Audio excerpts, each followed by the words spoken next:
Greetings and good evening from the new Rocket Stadium here on the campus of the brand new Neenah High School. We are in Fox Crossing, Wisconsin, site of another big Fox Valley Association prep football matchup. It's week 6. The Neenah Rockets taking on the Appleton North Lightning. How you doing, everybody? This is Brett Christopherson once again with USA Today Network Wisconsin and the Post Crescent.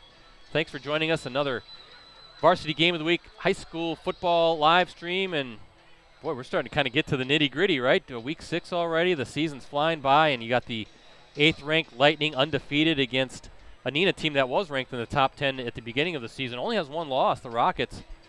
And based on what we're seeing here in pregame, perhaps could be getting a key member of that offense back. We're going to kind of keep an eye on that, see if quarterback Evan Van Evenhoven is indeed going to play tonight. But first things first, I got to introduce who's with me tonight. As always, right to my left, you can't see him, Jim Rosandick, fellow live streamer. We call him Rosie. He's handling the high-definition cameras, pushing all the buttons, doing all the behind-the-scenes stuff that makes this look real nice and sharp. And to his left, no Ricardo Arguello tonight. Nope, we went into the bullpen. We got the burly right-hander helping us out tonight to close this thing out. We have Post Crescent and USA Today Network Wisconsin sports editor Mike Sherry joining us. Mike, week 6 already. Where's the season going, number one? And number two, it just seems like every week in the FVA there's a big-time game. Yeah, this is a big one tonight, Brett. A couple of Fox Valley Association heavyweights.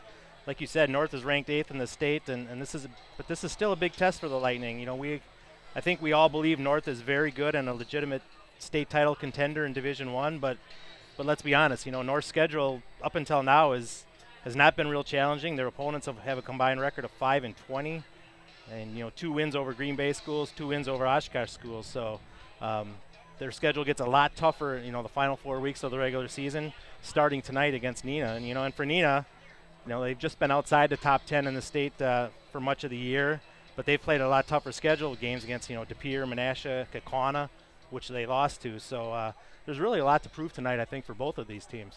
Yeah, and for a Neenah team, certainly the Rockets don't want another loss because that would, by all accounts, probably take them out of the Fox Valley Association race. They want to maintain that pace, keep pace with the Papermakers, top-ranked Kimberly, who the Rockets will face next week at Papermaker Stadium. So a win here gives them, holds just the one loss in conference play, gives the Lightning one loss in conference play.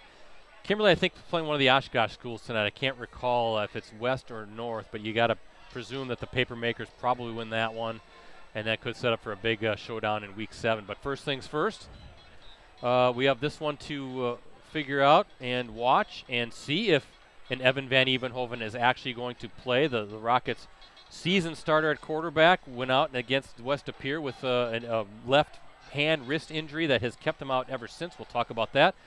But saw him out on the field warming up, taking snaps. He's in uniform. He has that left wrist and hand wrapped up, so maybe he'll be out there, and that would be a huge boost for this Rockets offense. Yeah, I talked to him in week 3 on the sideline at Appleton East, and he was obviously missing that game.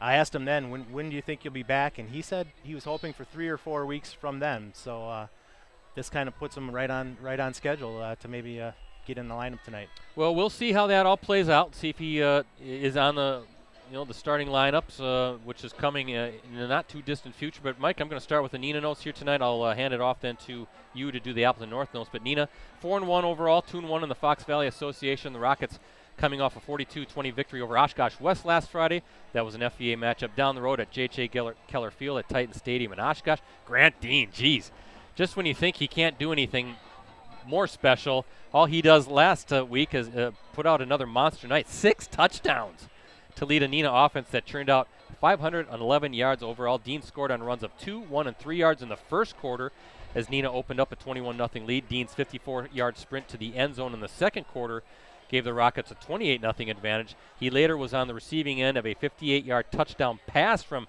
freshman quarterback Ashton Van Beek, and then his 1-yard touchdown plunge in the fourth quarter capped the scoring for the Rockets and gave them a 42-13 cushion. Dean finished with 223 yards rushing and those 5 rushing touchdowns on just 25 carries. Chase Collins, 69 yards on 8 attempts. Overall, the Rockets 331 rushing yards. Van Beek, by the way, 180 yards on 6 of 11 passing. Luke Keller also had a big night, 4 receptions for 121 yards. And defensively, Luke Young posted 10 tackles, and Will St. Clair, he was credited with a pair of sacks. Now in the season, Van Beek has done well in relief, I guess you could say, of Van Evenhoven. 498 yards and 4 touchdowns while completing 54% of his passes, as, again, he continues to play well in place of the injured Evan Van Evenhoven. Dean easily leads the Rockets in rushing, 802 yards already, and he missed a game, by the way, with that ankle injury. 13 touchdowns. He's averaging 9.8 yards per carry, 200.5 yards per game. His rushing yardage leads the FBA, and that ranks 15th in the state in all divisions coming in. Van Beek is next with 227 yards and 3 TDs. Young, 7 receptions. That's a team high in that category. Caleb Schaefer's 162 receiving yards tops on the team. Keller is next with 156 receiving yards. Both Schaefer and Keller with 6 catches. On the defensive side, Connor Briones and Young, they both lead the way in total tackles, 37 and 36 respectively. Briones has 6 tackles for a loss. Will St. Clair is the team leader in sacks with 4. And then as a team, Neenah averaging 104.8 passing yards per game and allowing 158.2. The Rockets need to shore up that pass defense a little bit more. But, boy, offensively, Rockets averaging almost 300 rushing yards per game and allowing 108.6. And looking at the scoreboard, Neenah is averaging 33.4 points per game and allowing 17.6. Mike, how about those Appleton North Lightning? We'll get started on the North notes here. We might take a break for the national anthem upcoming.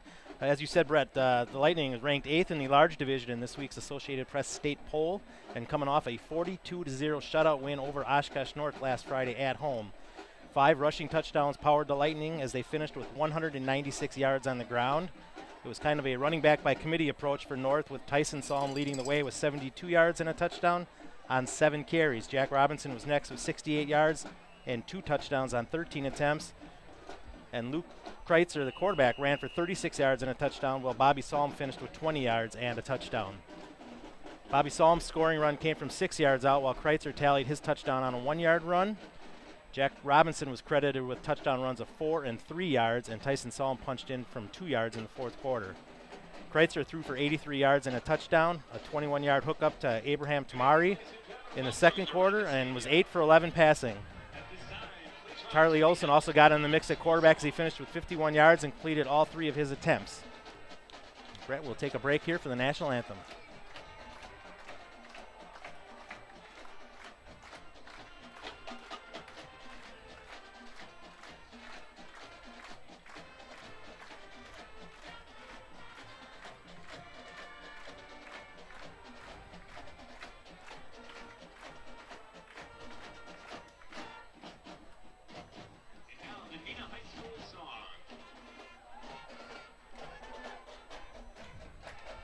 Continue a little bit here, Brett, while they play the Neenah fight song. Ben Wenzel led the Lightning last week with tackles with 4, and Brock Arndt posted 2 tackles and a sack. The Lightning held Oshkosh North to just 83 yards, including only 21 on the ground. For the season, Kreitzer has thrown for 719 yards and 9 touchdowns, completing 68% of his passes. He has yet to throw an interception and comes in with a 132.1 quarterback rating. His passing yardage ranks 2nd in the FBA. Robinson's the top rusher for the Lightning with 429 yards and 6 touchdowns. Kreitzer is 2nd with 230 yards and 3 TDs. Tamari leads the way in receiving with 15 catches for 198 yards and 4 touchdowns, all team highs. And Braden Heckel and Michael Guido are next with 12 receptions each. Guido has 191 yards receiving. On the defensive side, Wenzel and Arndt continue to be the top tacklers with 29 and 28 respectively. Arndt also has 2 sacks. As a team, North is averaging 165.2 passing yards and allowing 76, and the Lightning is averaging 197.2 rushing yards per game and allowing only 66.6. On the scoreboard, North is averaging 36.8 points per game and allowing only 8.2. More on this game in a moment, but first, our national anthem.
Good job by the Neenah Marching Band. As we are getting set for this big FVA game, Week 6. Big crowd in front of us. You can't really see, but I guess Rosie's going to pan the camera. It's a sellout. There's no doubt about it. And I know the grandstands here on this side can hold quite a bit of fans as well. There's a good pan of it. Fun to see. It's always kind of gives you some energy, right? When you come to these high school games and see everybody here and high school interest in this part of the state and this region is just really, really high. It's always fun to come to these games, whether it's football, basketball, any sport that is being covered. There's just such great support. So it's good to see. As you can see, the Rockets dancing around midfield. Hey, I want to thank our sponsors. First, Cellcom. Unlimited data for smartphones is now more affordable than ever at Cellcom with their new unlimited plan option starting as low as $25 per month per line. No matter how many lines you need, Cellcom has you covered. Visit cellcom.com/unlimitedplus for details. And we want to welcome a new sponsor, ETS Performance. ETS Performance is the leading provider of sports performance training for athletes across the Midwest and Northeast Wisconsin. ETS provides a customized approach to strength, speed, and injury prevention training for athletes of all sports ages 8 and up. Train like the pros and take your performance to the next level. Visit www.etsperformance.com to schedule your free athlete evaluation today at the ETS location nearest you. I know they have one in Appleton and up the road in Green Bay as well. So great to have them on board. Brett, I don't know if this is the game of the night in the state of Wisconsin, but if it's not, it's certainly one of the top 2 or 3 games in the state. A lot of eyeballs on this game tonight. Absolutely, and that's why we're here. Varsity game of the week, right? Sean Hansen, number 21, and 11, Michael Guido back to receive the opening kick. Neenah's going to kick this off. I also want to thank Cooney's Embroidery and Sportswear, our apparel sponsor. Get your team, club, or business name out there with Cooney's. They customize products specifically to fit their customers' needs. Delivery service is available. Contact them today at 920-731-0922 or send them an email at Cooney's, COONEYS0922 at sbcglobal.net. Great to have everybody watching tonight. Varsity game of the week. Mike, we're also streaming this to the Green Bay Press Gazette Facebook page. And also our USA Today Network Wisconsin YouTube channel. But Green Bay, because there's interest, there's going to be some overlap come playoff time, and we're only a few weeks away from figuring out the brackets. As looks like, big mistake on special teams right out of the chute. Sean Hansen back to receive it. Was really a nice kickoff, Mike, pinned against that boundary. Just lost it right out of bounds at the 2 or 3 yard line. Yeah, he would have been better just letting that one bounce. It either would have gone into the end zone or out of bounds. So a tough start for the Lightning. A long way to go. They'll mark it at the 3 yard line. That's how we will start this Week 6 matchup. In our first look at Luke Kreitzer, the lefty, and that Lightning offense. We saw the Lightning, I think that was Week 3, we took the trip down to Fond du Lac, and that was a good battle. Lightning winning that one 21-19. Cardinals with a late rally. And that's going to be a handoff to number 17. That's Jack Robinson trying to get some space, get away from that goal line. Brett, North leads the series 16-9 and has won 4 of the past 5 and 11 of the last 13. But you remember what happened last year. Neenah beat North 21-10 in Week 5. Yeah, I believe we streamed that game. I think that was at here, not here, but at the old Neenah High School. Kreitzer with the play action is going to swing it. Incomplete. Looked like Connor Briones was out there on the coverage. Yeah, he wasn't fooled, was he? The senior outside linebacker. Was that number 19, Gavin Matson, I think, the intended receiver there, a senior wideout? So, boy, Briones, one of those Rockets defensive guys, Mike, that we've called his name. We've done a few streams of Neenah so far this season, and he's kind of all over the field, one of their leaders without a doubt. So 3rd and 6 coming up for the Lightning. Boy, they need a first down, just from a field position standpoint. Kreitzer again going to swing it. He's got Abraham Tamori, and he's got the first down. Nice little, look like just a little quick slant. And Tamori, a junior wide receiver, big target for Kreitzer, 6'2", 210 pounds, and that's a big first down because it moves the sticks, keeps the drive running or moving. It starts to give you some space, right? Because field position always a factor in a football game. Yeah, a little too much cushion there by the Neenah secondary especially on a third down play. So 1st and 10 for Kreitzer, who's off to a nice start, 2-year starter for Rob Salm. Robinson looking for some space. Number 4, one of the first ones there, Sam Shear, a senior defensive lineman, kind of getting back in that defensive or that backfield, offensive backfield. Slowing Robinson down, but still a pretty good run, about 4 yards. Gets a good initial push, so good job by that offensive line for the Lightning.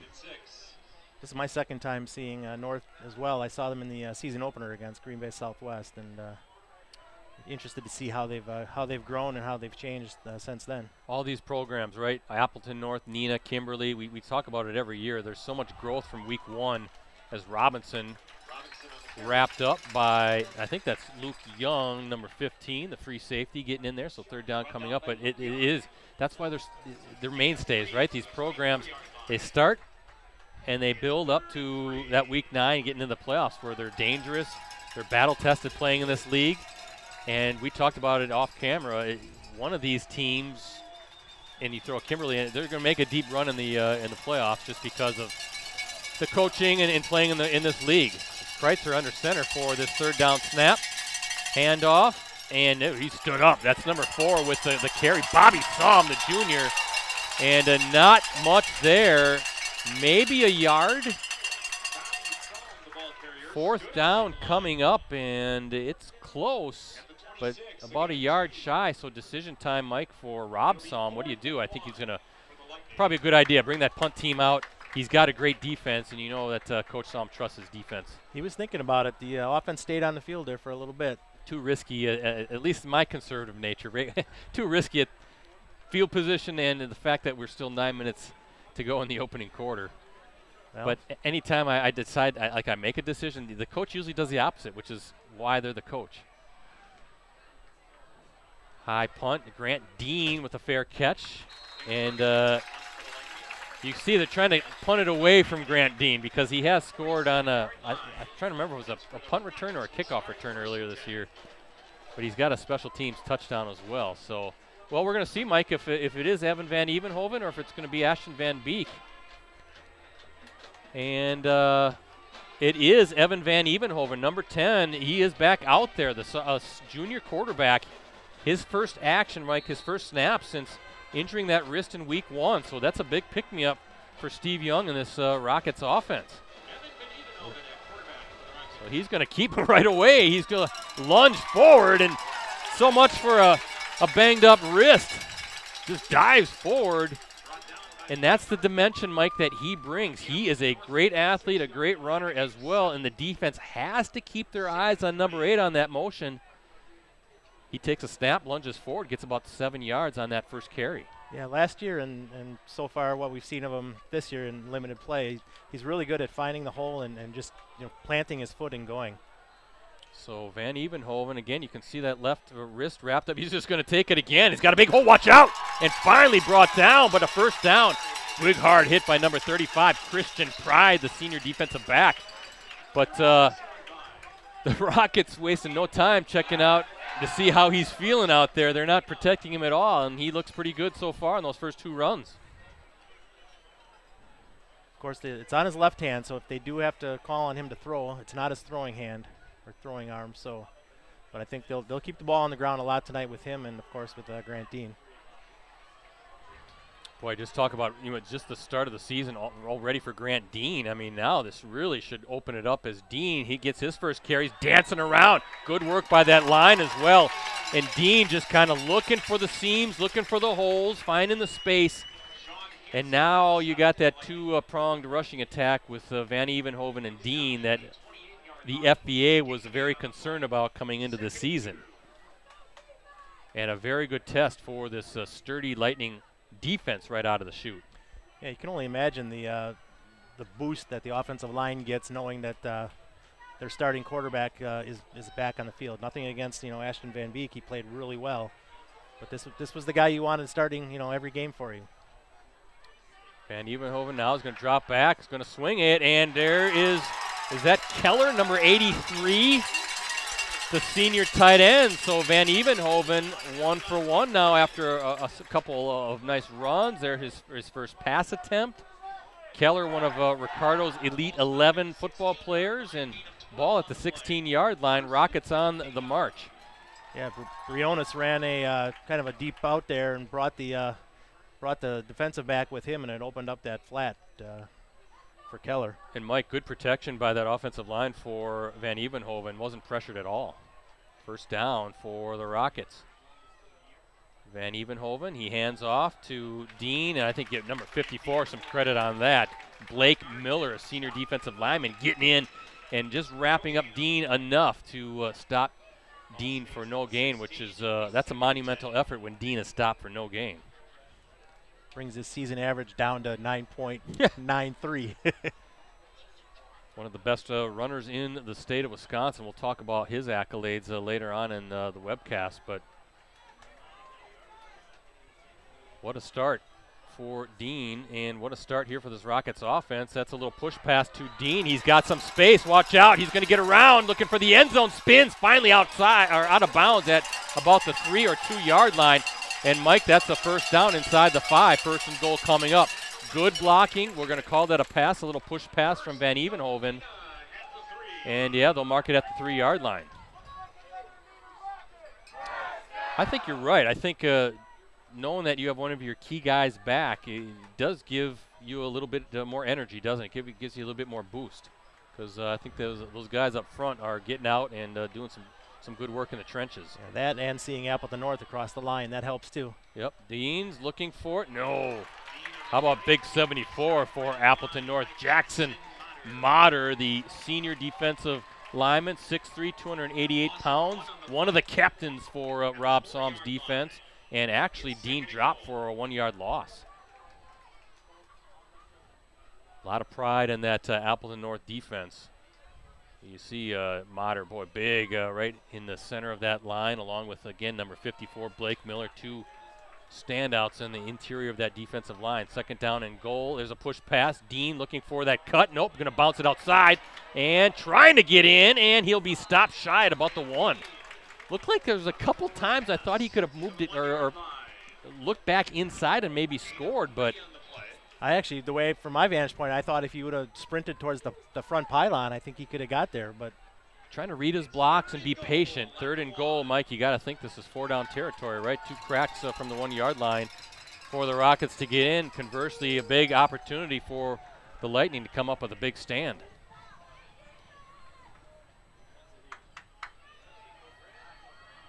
What do you do here?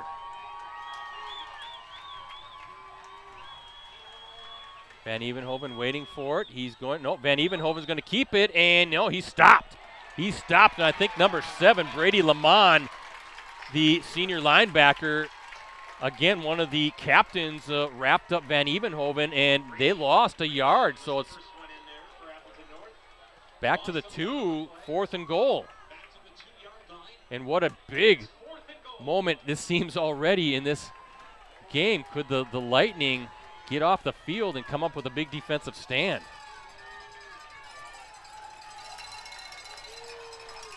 Rockets going for it here on 4th and goal. Van Evenhoven again looking for it. He's still on his feet. Brought down. The Lightning with a huge defensive stand, and the Rockets don't get in. They had it at 1st and goal from the 3, and he stopped Christian Pride, one of those Lightning defenders, a senior defensive back. And, boy, you talk about a momentum shifter. What a stand, Mike, by that defense. Just really got to push inside. Yeah, nowhere to run for Van Evenhoven there, Brett. Tried to bounce it outside and didn't see anything out there either, and then he just put his head down and tried to get what he could. By that time, too many Lightning defenders in his way. So first down for the Lightning offense at the 2 is Luke Kreitzner now after that huge defensive stand. He's going to do a play fake going downfield and just overshot his intended receiver. Tamori was open. He had a step or two along that far sideline. Kind of risky, Mike, when you're the quarterback and you're in your end zone. You got to trust that offensive line to hold sturdy. So you don't get dropped for a safety or fumble it in the end zone, or, you know, usually you try to see teams run and get a little space. Well, North does have a really good offensive line, and Kreitzer gets rid of the ball quickly, too. He knows he can't take a sack there. Yeah, and Tamari's a nice big target for Kreitzer. He waits now for the second down snap. 2nd and 10 at the 2. Kreitzer looks like he's going to keep it. No, option pitch to Robinson, far sideline, and he's brought down at the 10. So a good pickup, about 8 yards, 3rd and 2 coming up. That's just trusting your guys, because that's a dangerous play when you're pitching the ball and that deep in your own territory. But you're Robinson too. You're kind of anticipating. Are you gonna pitch it to me? Are you gonna pitch it? How long do you wait? But Kreitzer making a good decision. Looks like it's gonna actually be third and 2. Ball at the 10-yard line.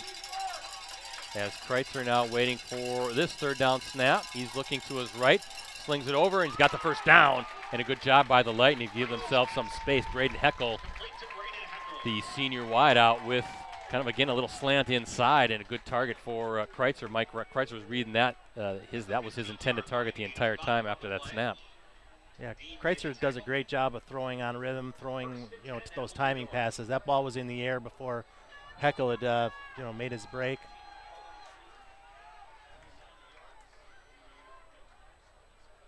Kreitzer, play fake, and not a whole lot there. That's number 19, Gavin Matson. The receiver, number 54, junior linebacker Andrew Carlson with the stop.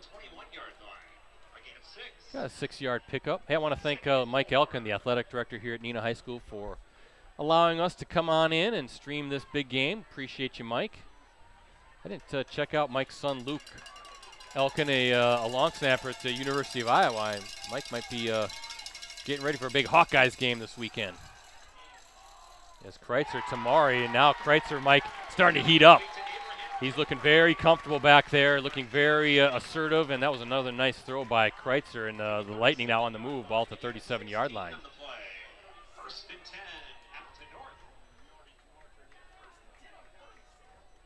Offensive line doing a good job of giving Kreitzer time to throw, but he hasn't really needed a lot of time. He is getting the ball out quick. And you're right. Some of these receivers, Mike, they're definitely playing off, giving a cushion here. Oh, no, Kreitzer kind of looked right, trying to find a seam. Gets about 4 or 5 yards. And, yeah, that offensive line doing some good work right now, whether it's the pass or the run. Ball at the 42-yard line, 2nd and 5 coming up. But yeah, Luke Elkin, he's a heck of a long snapper. Kind of wondering if he's got a shot at the next level at some point. So I was joking with Mike earlier this season. I said that rarely do I watch a game where I'm just exclusively watching the long snapper, but I'm watching Iowa games. I'm looking for Luke Elkin. So good luck to the Hawkeyes and Luke. And there's a pass to Robinson, first down, and brought out of bounds. And now you can see the beauty of Kreitzer. He's got that familiarity. He's got the experience as a starter, and he's mixing it up. He's not just focusing on one guy. Different targets makes it very tough for the defense. Okay, where is he going to go with the ball? Yeah, a lot of weapons on the North offense, and Neenah's finding that out.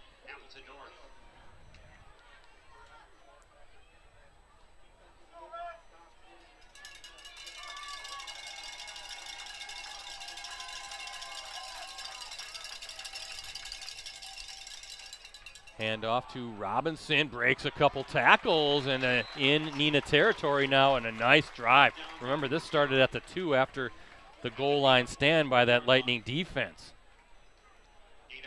Brett, you talk about long snappers. That's another way the high school football game has evolved. When I was in high school, teams were lucky to find one guy who could long snap, and most teams didn't even have a long snapper. Now it's truly an art, and teams practice it, and kids find that's a pathway to maybe get to college and play some extra football. Yeah, specialists, right? There's a pass to, wow, look at this. And really on the move. That ball getting out fast, again, to Matson along that far sideline. Specialists, even like kickers back in the day, like a lineman could do, like Jerry Kramer, our guest on Clubhouse Live coming up Monday night. He used to do field goal kicking for the Packers. Could you imagine if Elton Jenkins, for instance, so it was the Packers' place kicker. No, I can't imagine that. Royce Newman, I'm trying to think of a guard. First down for Kreitzer. Again, dropping back, looking to his right, deep downfield. He's got a receiver and just overshot him, but that was open. Caden Prince was wide open, got behind the defense. Just a little too much on that throw. Yeah, I think a little defensive lapse there by Neenah. There was 2 North receivers and only 1 Rockets defender, and he had to kind of pick who to go for. Feels like right now that Neenah offense or that Neenah defense is head is spinning a little bit, right? They're searching for answers because North is hitting them up with so many different plays, different formations. Second down, so Kreitzer taking a shot at the end zone, and now he'll step back, look to his right. No, he's on the run, and he's got some space. Cuts it outside. He's got the first down inside the 15, and a good run by Kreitzer. Good decision. Nothing was there downfield. Saw a seam or a lane along that right edge, and you know the thing about Luke Kreitzer, Mike, is he's a very good passer, but he's got some wheels too. So he can burn you with his legs. Actually going to mark it right at the 15-yard line. Keep in mind, this looked like it was going to be a Rockets touchdown to open this game, or at least the first score of the game. That Lightning defense holds. It was 1st and goal at the 3 for the Rockets. They couldn't punch it in. Appleton North starts on its own, too, and look where the Lightning now are at the Neenah 15. Kreitzer's going to keep it himself and gets about 5 yards. That push of that offensive line, he's just got a lot of space to run. Kreitzer, he returns after throwing for 1,446 yards and 10 touchdowns last season. Also completed 59% of his passes. Looks like this one's, is that? End of the quarter. End of the quarter, okay. Last quarter. So 1 quarter in the books here as I update our Cellcom and ETS performance scoreboard. Brett, you mentioned the offensive linemen. Let's give them a little bit of a shout-out on that drive so far.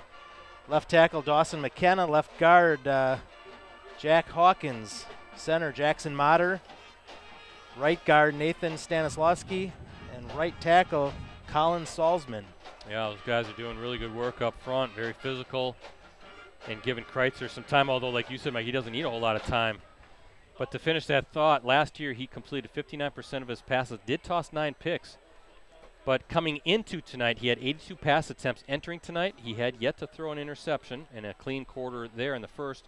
He was also completing 68% of his passes and had a 132.1 quarterback rating compared to 75.9 a season ago. A 2-year starter coming in, he had 2,165 yards and 19 touchdowns for his career. So his next touchdown pass will be career number 20. So definitely forging a nice high school career as Luke Kreitzer. And Mike, he's just really operating the offense masterfully right now. 2nd and 5 at the 10 to start the second quarter.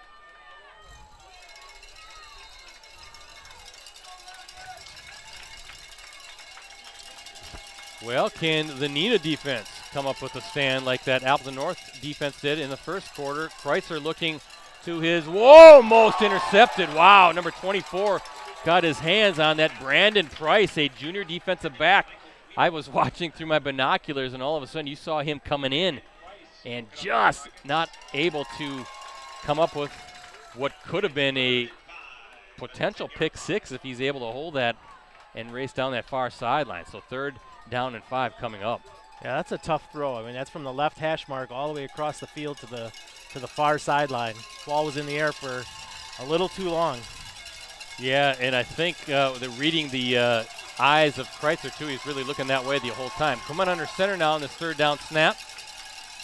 And he's going to play fake it. He's going to be on the run. He's on the chase. And, good pressure there by number 12, Will St. Clair, the senior outside linebacker. And I think Mike Kreitzer had to get rid of it a little bit faster than what he wanted to. So it looks like the field goal unit now coming out for the Lightning. So a good job by the Rockets to come up with a stop of its own. Looks like the place kicker is that number 13. That's Ethan Nabarowski. 27-yard attempt coming up for Nabrowski.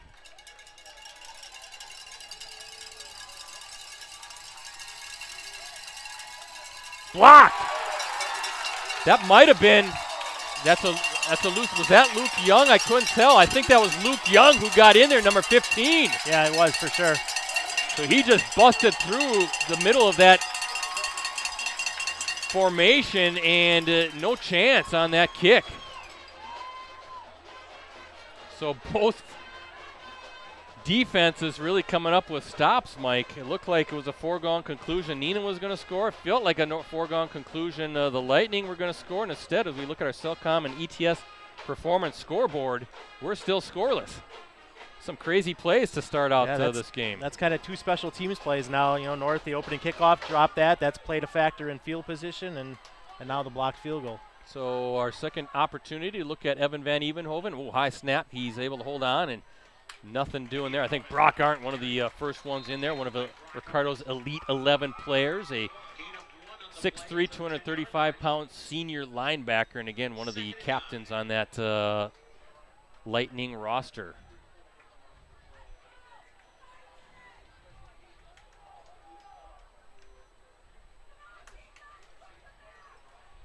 We talked before the game, off camera, Brett, of what we thought if it would be a low-scoring game or a high-scoring game. I was leaning toward low-scoring and kind of setting up that way so far. That'd be fun, right? It's good to watch a good defensive slugfest here. Second down, and no, Van Evenhoven, I thought Dean had it. He lunges forward.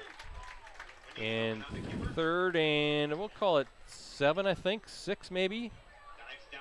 Coming up for Van Evenhoven. Of course, Van Evenhoven opened week 1 against De Pere, as we said. Wrist injury, been out ever since, but you got to give my freshman quarterback, Ashton Van Beek, a whole lot of credit. Filled in for Van Evenhoven, played well, and so far guided the Rockets to a 4-1 start and leading an offense that came in averaging an even 400 yards per game. So good work by the freshman. As Van Evenhoven now, he's looking to swing it over and looking for Keller, but just not there. And fourth down come up. Kind of interesting in that series. No touches for Dean. 4th and 6 for the Rockets at the 13-yard So line. fourth down, a quick 3 and out, and should be some pretty good field position for the Lightning after this punt. Well, you know, the North defense is all 11 guys know exactly where Dean's going to be at all times. So maybe Neenah just thought they could, use a little misdirection and use him as a decoy on that play. I think they're also aware, though, now of number 10. Right. Punt, here we go, and it's fielded. Boy, a short punt. And look at this. Good return by number 25, Nick Bergen, the senior. And fantastic field position at the 24-yard line of Neenah will the Lightning set up. Yeah, you know, Brett, the flags aren't blowing a whole lot, but when I was down on the field before the game, the wind was blowing a little stronger than what it looks like with the flags, and the kicks so far going in that direction haven't been real long ones. There's a good look at the goalpost flag by Rosie. And Luke Kreitzer now trying to lead this offense. Jack Robinson, ooh, number 8 was one of the first ones there. Grant Dean, he doesn't do it just as a running back. He's also a very good safety coming in, wrapping up Robinson for a 1-yard gain. 2nd and 9. Boy, beautiful night, week 6. I know you can't look at the long-range forecast because it can change here in Wisconsin, but next Friday looks beautiful as well in the low to mid-70s and sunshine. Let's hope we have a nice warm fall. Kreitzer going downfield and just, again, a little too far. That was Caden Prince. Mike, he had, again, a step, but a tough throw. And he's got too much of a strength in that left arm, I think. Other than the one throw that was almost intercepted, Kreitzer's done a great job, though, of putting the ball where either his guys are going to catch it or nobody's going to get it. Really working well in that low to intermediate passing game, right? And but now that's not going to work too much here in 3rd and 9, and you wonder, it's got to be 4-down territory given where the ball is. And Kreitzer again, look at nothing doing. He's going to take off. And well, let's see. No, he's got the first down. Good job by Kreitzer. Again, you're seeing that experience from your senior quarterback. He didn't panic. He looked right, looked left, wasn't there, tucked it in, and just went straight ahead and got the first down. Not sure Coach Salm is real happy about him putting his left shoulder into the linebacker there. That's his throwing arm, but he did what he had to do to get the first down. Kind of like Matt LaFleur not happy with Jordan Love deciding, I'm not going to slide. I'm just going to try to take on these linebackers and safeties. Jordan Love said he did that against the Falcons because he thought the Packers needed a spark, so that's why he did it. Well, they certainly could have used a spark in that fourth quarter. Good job by Kreitzer, and a handoff to Robinson, who spins his way and dives forward. And again, another great scoring opportunity here for the Lightning. Check on some other games here in a minute. Try to get some scores from around the Fox Valley. Yeah, there's some good ones out there. West of Pier to Pier. Little Chute Fox Valley Lutheran's an interesting one. Robinson again. Oh, wow. I think that was Will St. Clair is one of the defenders, and number 92, Taewon Rich, a 245-pound senior defensive lineman. So 3rd and 2 now, ball at the 5-yard line. Are we going to see another defensive stand here in this game? So far, both teams flexing their muscles defensively. Kreitzer waiting for it on this 3rd down snap. He's going to hand off to Robinson, who squeezes his way forward. And he is stopped shy of the goal line, but 1st and goal inside the 1.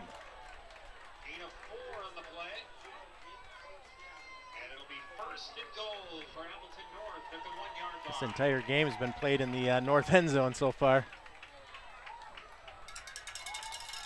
Well, Neenah had a 1st and goal at the 3, couldn't get it in. Let's see, Kreitzer, he's just going to quarterback sneak his way. And is he in? Waiting for there it is, a touchdown, and we have our first score of the game. Luke Kreitzer, a 1-yard touchdown plunge. And a very good drive by the Lightning. A little bit of Philadelphia Eagles there, a little shove in the back with a la Jalen Hurts. Yeah. Yep, it works.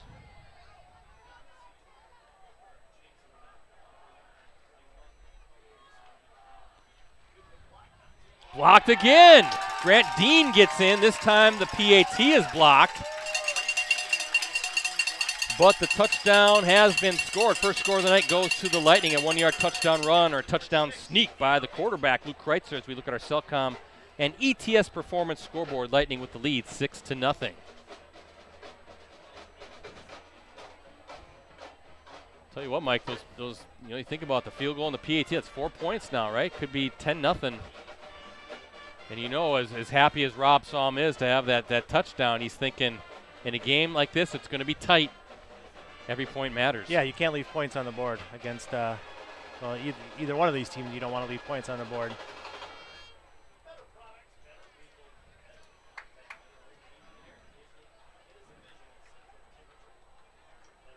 Got Ricardo Arguello tweeting in.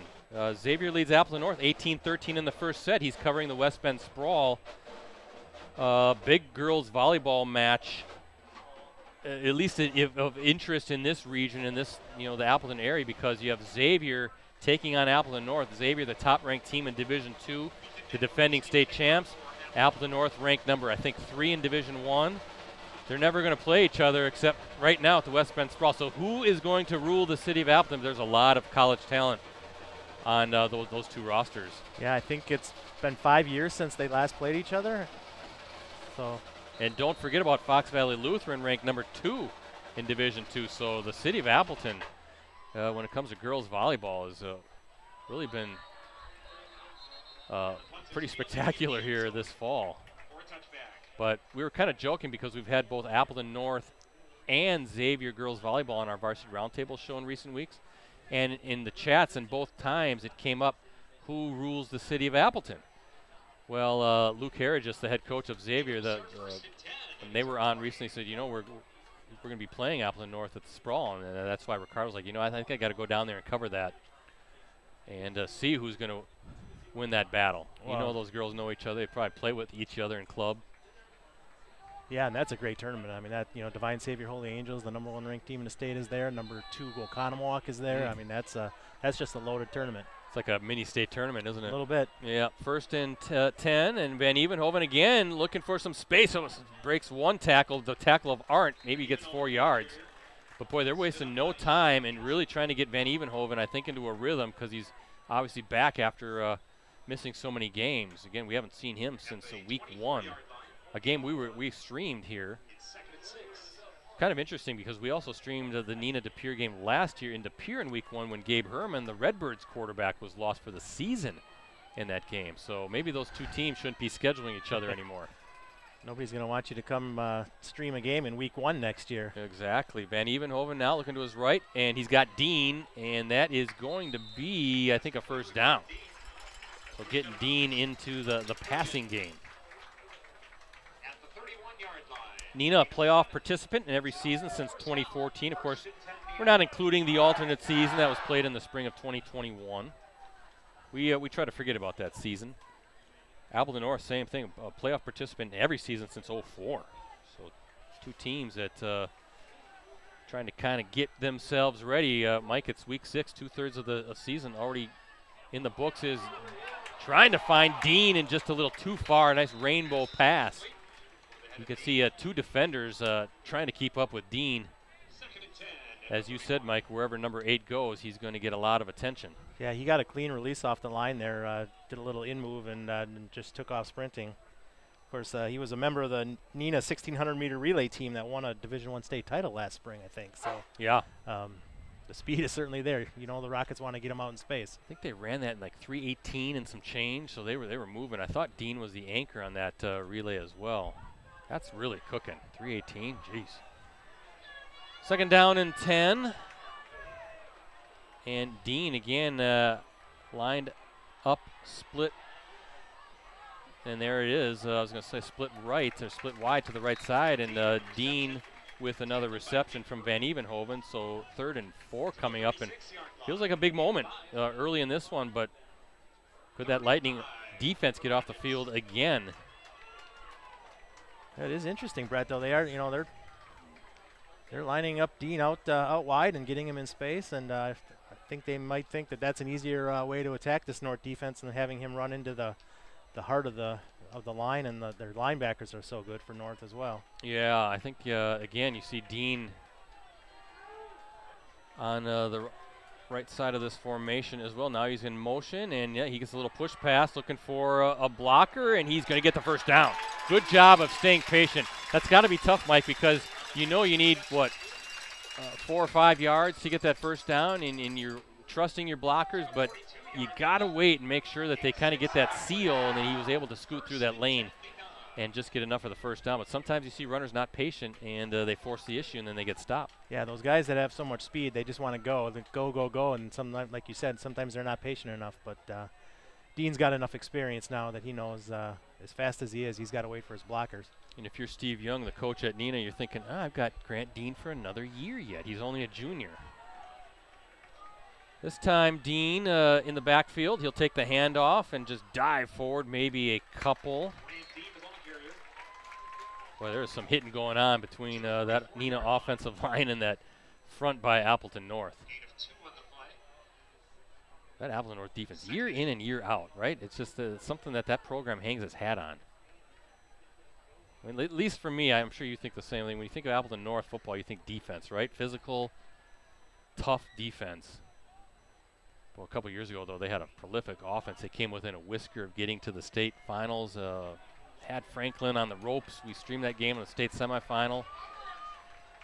And let it slip away, unfortunately. That was a heck of a team. Scheckelman was a quarterback. Dean with a leaping catch. And that's that'll be a few yards shy of the first down. Showed some good hands on that catch. About 4 yards shy, so 3rd and 4 coming up. Yeah, I don't know. If I was Evan Van Evenhoven and coach said, "You want to come back and play against this Appleton North defense?" I might have said, maybe I'll sit out one more week. Yeah, he's competitive. He's itching to get out there. But No, yeah, I know. Point taken. You and I, as old guys, would say that. We're here battling stiff backs, you know, and one wrong tackle, and we're laid up for months. Well, another big play here coming up, 3rd and 4. As Van Evenhoven claps. Nope, he's going to kind of lunge forward, and he sees an opening. Nothing doing. What a good job by that defense. That's number 9 and number 4. Number 4, Bobby Saum, was the one, the junior linebacker, gets the tackle, but Cam Chudikoff, I want to say, a senior defensive lineman, got out there, and I think he was the one who kind of kept Van Evenhoven, Mike, from bouncing it faster outside. He kind of kept them in and let Saum get in there to kind of finish up, because I thought maybe Van Evenhoven had a chance to get around that far edge. But 4th down, and the Rockets have to punt it away. Good job by that Lightning defense to hold again.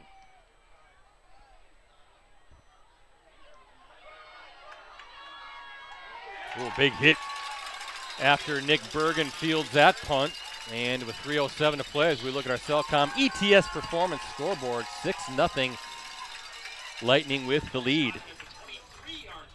Xavier wins the first set, 25-20, and up 1-0 in the second over Appleton North. How about that? This is, I think, one of those Tell Ricardo it's football night in America. Keep his volleyball to himself. I think one of these situations maybe where the divisions don't matter, right? That is a very talented Xavier squad. Everybody's back from the state title team from last year. Right, and like you said, divisions, these kids play with each other in club all year long, so. Kreitzer a little too high for Tamori. And I think I might have been, I want to say, was that Kurt Saum across the way? I think he's the one, offensive coordinator, calls plays. You could see he was a little exasperated because Tamori was open, but the ball just got away from Kreitzer on that throw. 2nd and 10 coming up. Always fun to watch the coaches and how animated they get. Yeah, he hasn't missed too many throws tonight, just a couple. He's had guys open, too. Robinson nowhere to go.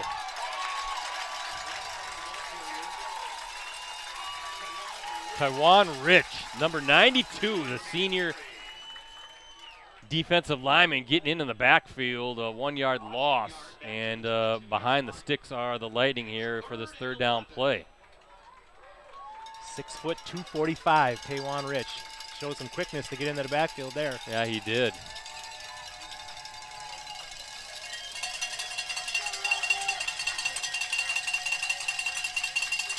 Kreitzer waiting for this 3rd down snap. No, high snap. He's going to sling it, and it's going to almost intercepted. Dean, number 8, and then number 24, Brandon Price. I don't think it had hit the turf yet, and they're both kind of wrestling for that ball, and it just finally caromed off and onto the turf. So 3 and out, and pretty good field position coming up for the Rockets here with 2:20 to play late in this first half. Yeah, just make sure you secure the catch here. Yeah, Grant Dean and Zane Schmidt, number 6, back for the punt. High punt. And Dean's going to have a crack at it from the 39-yard line, trying to get around the corner, far sideline. Couple of flags flowing. And, yeah, it looks like it's coming back. Right.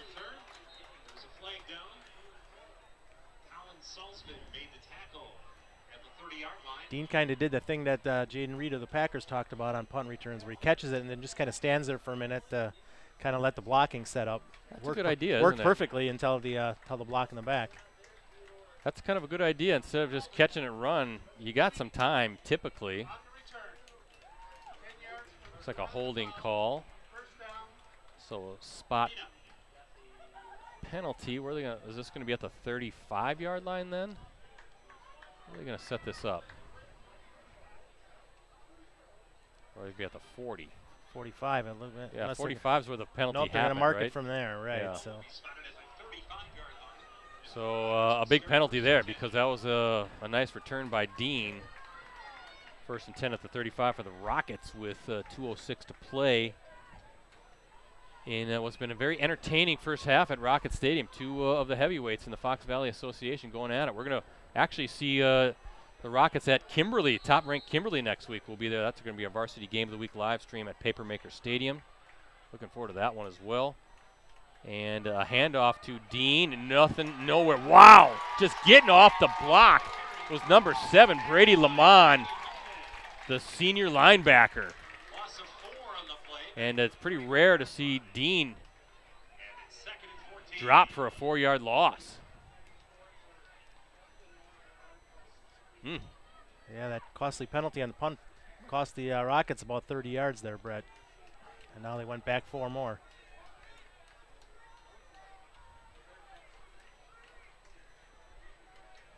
And now Dean will wide up from that wide receiver spot as Van Evenhoven waiting for the snap. Claps his hands, looks, whoa, watch out, wow! Talk about a blitz coming there, huh? Number 9, one of those first ones in. Cam Chudikoff, a defensive lineman, I guess he's listed at, and Blake Miller, the other defensive lineman. I guess it wasn't a blitz, it's just 2 defensive linemen just getting in the backfield fast. Awesome 6 on the play, back to the 25-yard line. Wonder if Coach Salm here would consider using his timeouts, Brett. Under a minute. Good call, right? Both teams with all 3 timeouts remaining. Looks like he's just content maybe to let this clock run out. Maybe you see what happens here on 3rd down. If you get into a 4th and long situation, you call a timeout and force him to snap the ball. Hand off to Dean, who's looking for some blockers and finally brought down. And I imagine now Appleton North will burn its first timeout. Tackled by Ben Wenzel. Brought down at the And that's exactly gain of 8. what Appleton North does. So takes a timeout with 33.4 seconds to go in this second quarter. Don't forget about that deal we've got right now and a digital subscription to the Post Crescent. Any of our USA Today Network Wisconsin websites. For the next 6 months, you can get all the benefits included with a digital subscription for just $1. That includes full access on your desktop, tablet, mobile devices every day, exclusive subscriber newsletters, the e-edition, full access to national reporting with the USA Today Sports Plus app. Just go to any of our websites, and then you should see a subscribe now link at the top right of the site to get in on that. 6 months for $1. And stay with us at the half. We've got a lot to talk about. We have we've got to mention our Clubhouse Live show on Monday. We have Green Bay Packers legend, Pro Football Hall of Famer Jerry Kramer is our special guest. He will be also sticking around for a short autograph session afterwards. We'll tell you all the details on that. But really looking forward to seeing Jerry Kramer on Monday. Such a great storyteller. High punt. He'll let that one bounce on the turf. And continue to let that clock run. And the clock's finally going to stop at 23.2 seconds to go. So, Mike, with 2 timeouts, ball near midfield, and a quarterback like Kreitzer, it's not impossible to get some points on the scoreboard here before the half comes to an end. No, absolutely. You're playing aggressive here if you're Coach Salm and the Lightning. You can kind of work that middle of the field. Remember, clock stops to reset the chain, so I'm sure that they've been practicing those situations from time to time and in practice. So we'll see how aggressive the Lightning do come out. Ball at the 47-yard line. Kreitzer waiting for the snap, kind of looking around, surveying the defense.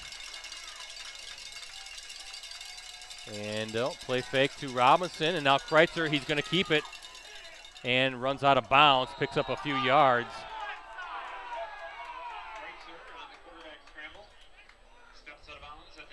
And that's actually going to be at the Neenah 49-yard line. So good job. And one thing you don't want to do if you're Kreitzer, too, is force it. Gets picked off, and you've seen weird things happen when the ball is intercepted. Yeah, and that was a good job by Abraham Tamari there. He could have, the Neenah fans were asking for a blindside block there, but I think Tamari did a good job of kind of holding up. He put his hands on the Neenah guy, but he didn't drill him into the ground like he could have. So it was a good no call by the officials. You know the fans, they're always crabby about something, right? You said it, I did. Second down. As Kreitzer, he's got some time, fires, almost intercepted, and that would have been a pick six. Aiden Carey, the senior inside linebacker, putting his hands on his head. That's just what we were talking about, right? Don't do something crazy if you're Kreitzer, because, whoa, that would have been a momentum changer to end this half.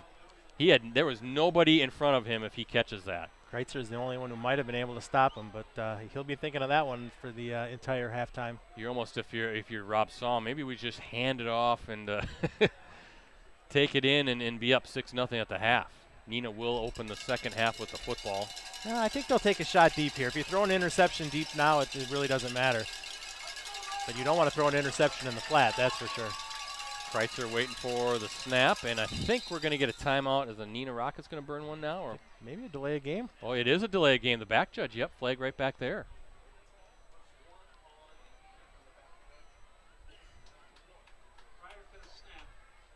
It is.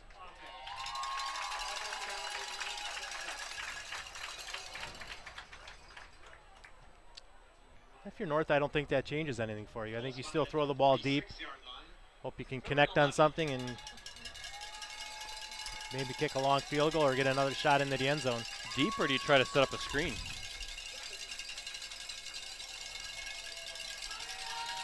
Third and 11. Neenah's only rushing 3, Brett. They got 2 linebackers. They got 4 defensive backs playing 20 yards off the ball. Kreitzer going to swing it. There's your screen.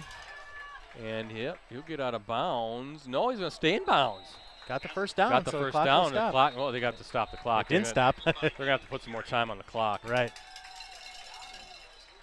And yeah, moves the chains. And I wonder if they'll call a timeout anyway, though. Or did he get out of bounds on top of that? Let's see what the official says. They're going to have to put some time on the clock. Timeout. Appleton North. Your second of the half.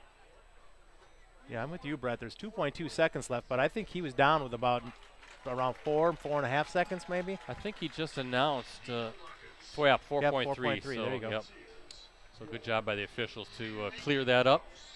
Appleton North takes a timeout to set up what presumably will be the final play of the half. Again, we're headed to Papermaker Stadium in Kimberly as the top-ranked Papermakers host these Rockets. And another big one, Fox Valley Association matchup at Papermaker Stadium, our chance to see the second-ranked Rockets, or the first-ranked, top-ranked Rockets for the second time this season. Looking forward to seeing how they've improved. Gavin Tyson, Caden Pendleton, Sam McGivern. We saw them take down Bayport in a great Week 2 matchup earlier this season. Our live coverage will kick off at 6:45 p.m. You can access our previous Game of the Week live streams on our USA Today Network Wisconsin websites. Just go to the sports section and scroll down until you see the Watch Our Varsity Game of the Week Prep live streams link. And now the Rockets want to talk things over. Brett, a couple score updates here during the timeout. Fond du Lac leading Appleton East 21-0. Okay. Marshfield 29-0 over Appleton West. Oshkosh West and Kaukauna tied 7-7. Wow. West De Pere over De Pere 14-0. Fox Valley Lutheran up 14-7 on Little Chute. Interesting. Freedom 7-0 over Luxembourg Casco. Wow. Freedom won its first 2 and then has now lost 3 in a row. Yeah, first time the Irish have lost 3 straight since the 2010 season. Hortonville 26-0 over Wausau East. Okay. Not a surprise. Lumberjacks struggling. At some point soon, right, those 2 Wausau schools are combining into one. Correct. I don't think it's next school year. I think it's the following school year. So will they be the Wausau Warriors or the Wausau Lumberjacks? Or the Lumber Warriors? The Warjacks. Maybe. Brilliant 7-0 over New Holstein. Kiel 7-7 against Chilton. Winnicott leading Shawano 7-0. Menasha 7-0. Only 7-0 for Menasha over Sheboygan South. Wow. And Xavier 21-0 over Wapaka. Yeah, Xavier looking pretty good in that Bay Conference. So the Hawks having a good season. Now we have a different quarterback. And going to let it fly. Rainbowing one and almost brought down. Wow. That was Charlie Olson, the quarterback, coming in. A junior, and is that Caden Prince, the receiver? Prince, yeah, number 3 just about came down with that in the back of the end zone. A nice Hail Mary by Olson. But instead, it falls to the turf. And not much, I else to say other than it was an incomplete pass, right? Sorry. It left you speechless. Well, I was dealing with a guy who thought we were supposed to list who won the raffle tonight. The winning ticket apparently was coming my way. I think I've got the winning ticket. Just hand the money to me. I said, nope, you're in the next booth over. So, well, it was a good half, a fun half. Halftime here at Rocket Stadium. A quick look at our Cellcom and ETS performance scoreboard shows the Lightning leading the Rockets 6-0 in this Week 6 matchup. We'll talk more about tonight's game. Everything we have coming up digitally at USA Today Network Wisconsin after this short break.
From the top of the 222 building on College Avenue in downtown Appleton, it's Varsity Roundtable.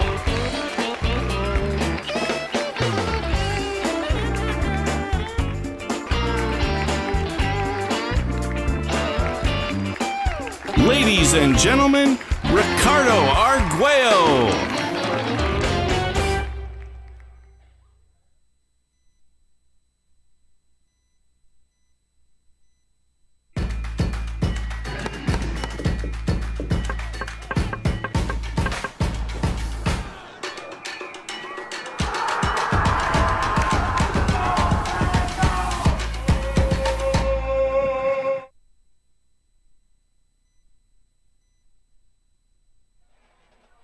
Welcome back to Rocket Stadium and brand new Neenah High School.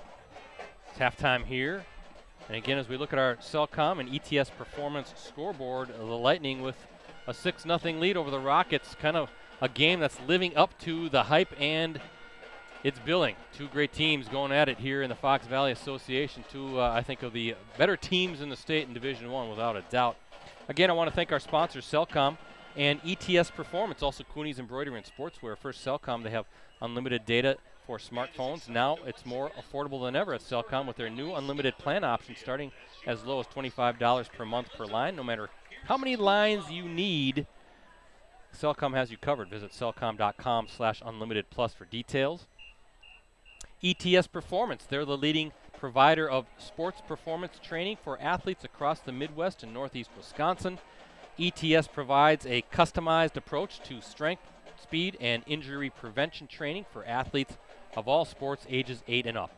Train like the pros and take your performance to the next level. Visit etsperformance.com to schedule your free athlete evaluation today at the ETS location nearest you. And Cooney's Embroidery and Sportswear, they have the skills and experience to customize your apparel and spread the word about your organization. Contact them today at 920-731-0922 or send them an email at Cooney's, COONEYS 0922 at sbcglobal.net. One more thing, I want to give a plug to our USA Today Sports Plus. That's the sports app that puts the fans first. Get the latest scores, stats, and standings, and enjoy interactive experiences with our award-winning sports writers. Download USA Today Sports Plus from the Apple or Google Play stores today. USA Today Sports Plus, fan harder. 6-0 Lightning with the lead. Mike, what do you think? Just a good old-fashioned defensive slobber knocker. I think it's been exactly what we thought it would be. A field position game, a defensive game. You know, you still think turnovers or mistakes are going to play a big part in the second half because it's so close. It'll be interesting to see which team can take care of the ball. But I don't expect a lot of fireworks in the second half. I think what we saw in the first half is what we're going to probably see the rest of this game. Boy, credit the Lightning defense for two things. One, that the goal line stand. Remember, it's 1st and goal for the Rockets offense at the 3. Figure with Dean and Van Evenhoven now back, that's going to be a touchdown, but they held firm and didn't get any points out of it, but had a nice drive to kind of flip field position and eventually was able to finally punch one in, the 1-yard quarterback sneak by Luke Kreitzer in the second quarter. But also, they're doing a good job on Grant Dean, and Dean's not able to do what he's usually doing, right? And in fact, Neenah trying to get creative and getting Dean out in space, playing him as more of a receiver. And boy, they're just flying to number 8, and you see that Lightning defense not only just fast and physical, or strong and physical, but very fast. They really pursued the ball well. Yeah, it hasn't been a lack of attempts for Dean or Van Evenhoven for that matter. Neenah's two offensive studs have had the ball in their hands, and North has just done a better job up until this point of stopping what Neenah wanted to do. Well, we'll see what kind of adjustments are made on both sides. As you see the teams kind of huddling up, Appleton North to our left in the corner of the end zone, talking things over. The Rockets on the south end zone to our right. And it'll be, I'm sure, a chess match between these two great coaching staffs, and we'll see which team comes out victorious. Really an opportunity for Appleton North. You kind of start looking ahead like we do, and boy, Appleton North pulls out a victory. Now they're undefeated. You figure Kimberly's, they all of a sudden week 9, well, you could have 2 undefeated teams going at it for the Fox Valley Association Championship. Neenah, which shared the Fox Valley Association title last year with Kimberly, they want to keep themselves in the discussion, and a victory for the Rockets will only keep them with 1 loss, hand the Lightning a single loss, and I guess that sense of urgency on both sides, right? I think you're going to see it dialed up here in the second half. Yeah, like you said, you don't want to look ahead, but Neenah's got Kimberly next week, as you said, and then a Fond du Lac team that's playing a lot better the following week. North has Kaukauna next week, which at home, but that won't be easy. Then they have Appleton East, and then of course they finish up with Kimberly. So like we said in the pregame, North's schedule got a lot tougher here for the last 4 weeks, and starting tonight, and so far they're showing their mettle. Well, Neenah marching band out there. Got the marching band out there. We got about 200 Neenah youngsters lining up on the track over there. I don't know if they're going to get announced, so we might have a little longer halftime here than usual. So we got a Brewer score, Mike, 16-0 Brew Crew with the lead in the 7th inning. I'm thinking that one's pretty much safe. They scored 12 runs in the 2nd inning. And the Badgers up big on Purdue, 24-3. I'm not really. I wish I could. First of all, shame on the NCAA for scheduling college football on a Friday night. Let the high schoolers have their day, right? NFL has its days. College, you have Saturday. That's when everybody wants to watch the game. And but I'm wondering, because you saw it last week against, was it Georgia Southern, where they were really struggling? Or they kind of went back to a little bit of a power attack and got, you know, I don't want to say they completely ditched the air raid, but finally started using Braylon Allen the way Braylon Allen and that offensive line is used to be used. And I think there's the give and take, the push and pull for Luke Fickle and that offense, the new system they want to employ. You know, you still got to kind of play to your personnel, and the best way for Wisconsin, I think, to pick up yards and win games is to play that power. You're certainly relying on that power rushing attack. Don't know if that's the case tonight because I haven't watched any of the game against Purdue. Yeah, you know, Braylon Allen is a talented kid, but I don't want to see him out in the flat catching passes. You know, I want to see him with the ball in his hands right from the get-go and see what he can do with it. And you know, I agree with you about, you know, college football on Friday nights, but you know, look at the stands here tonight. They're full. I think, you know, I've always thought, I don't think the Badgers playing on a Friday night is going to take away as many fans from the high school games as we think it is. People have choices to make, and I think people who are really interested in high school football, they're going to be here tonight because they know this is a great game. They know they can watch the Badger game on tape delay or whatever, and of course they can watch our live streams on replay as well. Absolutely, yeah. But, you know, I agree with you. I wish they'd keep college football on Saturday night, but I think people are going to still support their local teams, their local high schools, and we're seeing that tonight with a full house here at Neenah. Yeah, definitely a full house, and a lot of these folks, the cool thing is they're going to go home and they could watch the replay of the Badgers, and I'm sure they DVR'd it, or they'll go and watch the replay of this too, because we've noticed that when we do these streams that we get a big replay push. Yeah. And I think I want to see that play again, or I want to see the second half, or some big moments. And a cool feature, no doubt, in this age of digital content and streaming that you can DVR or watch streams back. But some things I want to get to, Mike, is Clubhouse Live Monday night. That's our Packers show. Season 15 is underway. And Keyshawn Nixon and Josiah DeGuara, they are our season co-hosts this year, our Packers player co-hosts, and they're supposed to bring teammate guests on every week, and I think that's what we can expect moving forward. We had Keyshawn on this past Monday, talking about the tough loss to the Falcons. Now this week, we have a special show because the Packers have a short week. They have also the Thursday night game coming up against the Lions. So when that's the case, players are unavailable on Monday night. So instead, we're gonna go old school, and I know you sat in on a Clubhouse Live when we had this guy back on, I guess a couple years ago or so. But Packers legend, Pro Football Hall of Famer, one of the greats of that Vince Lombardi era, Jerry Kramer, is going to be on hand, and he's a master storyteller. We'll hear so many of the great, wonderful stories that he's so good at telling. In fact, it's going to be a challenge for me to kind of cut him off because I don't even know if I really have to write a script. So throw in a few topics and let him go. But can't wait to see Jerry. It all takes place at the Fox Club. That's inside Neuroscience Group Field at Fox City Stadium in Grand Chute. That's home of the Wisconsin Timber Rattlers. Gates open at 4. Admission is free. The show starts at 6:30. And then afterwards, Jerry's going to stick around for a short autograph session.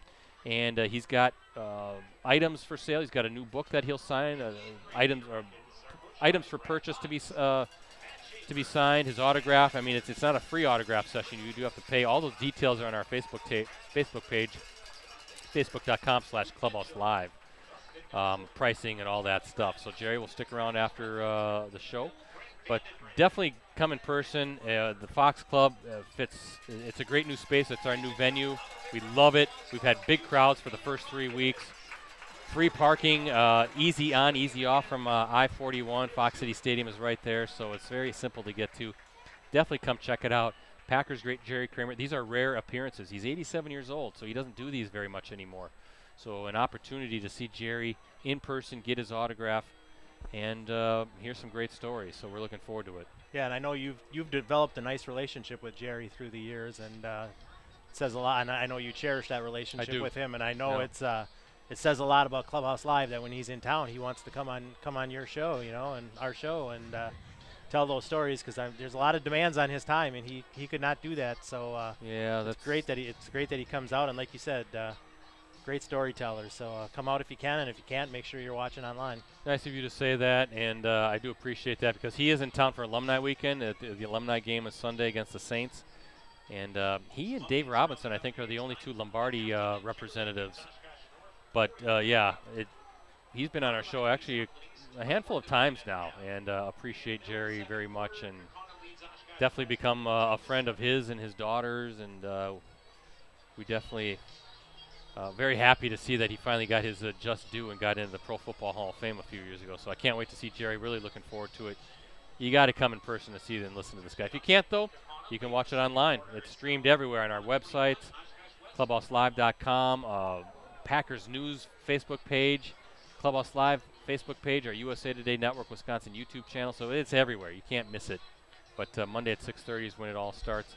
But again, gates open at the stadium at 4 o'clock, and admission is free. There's food.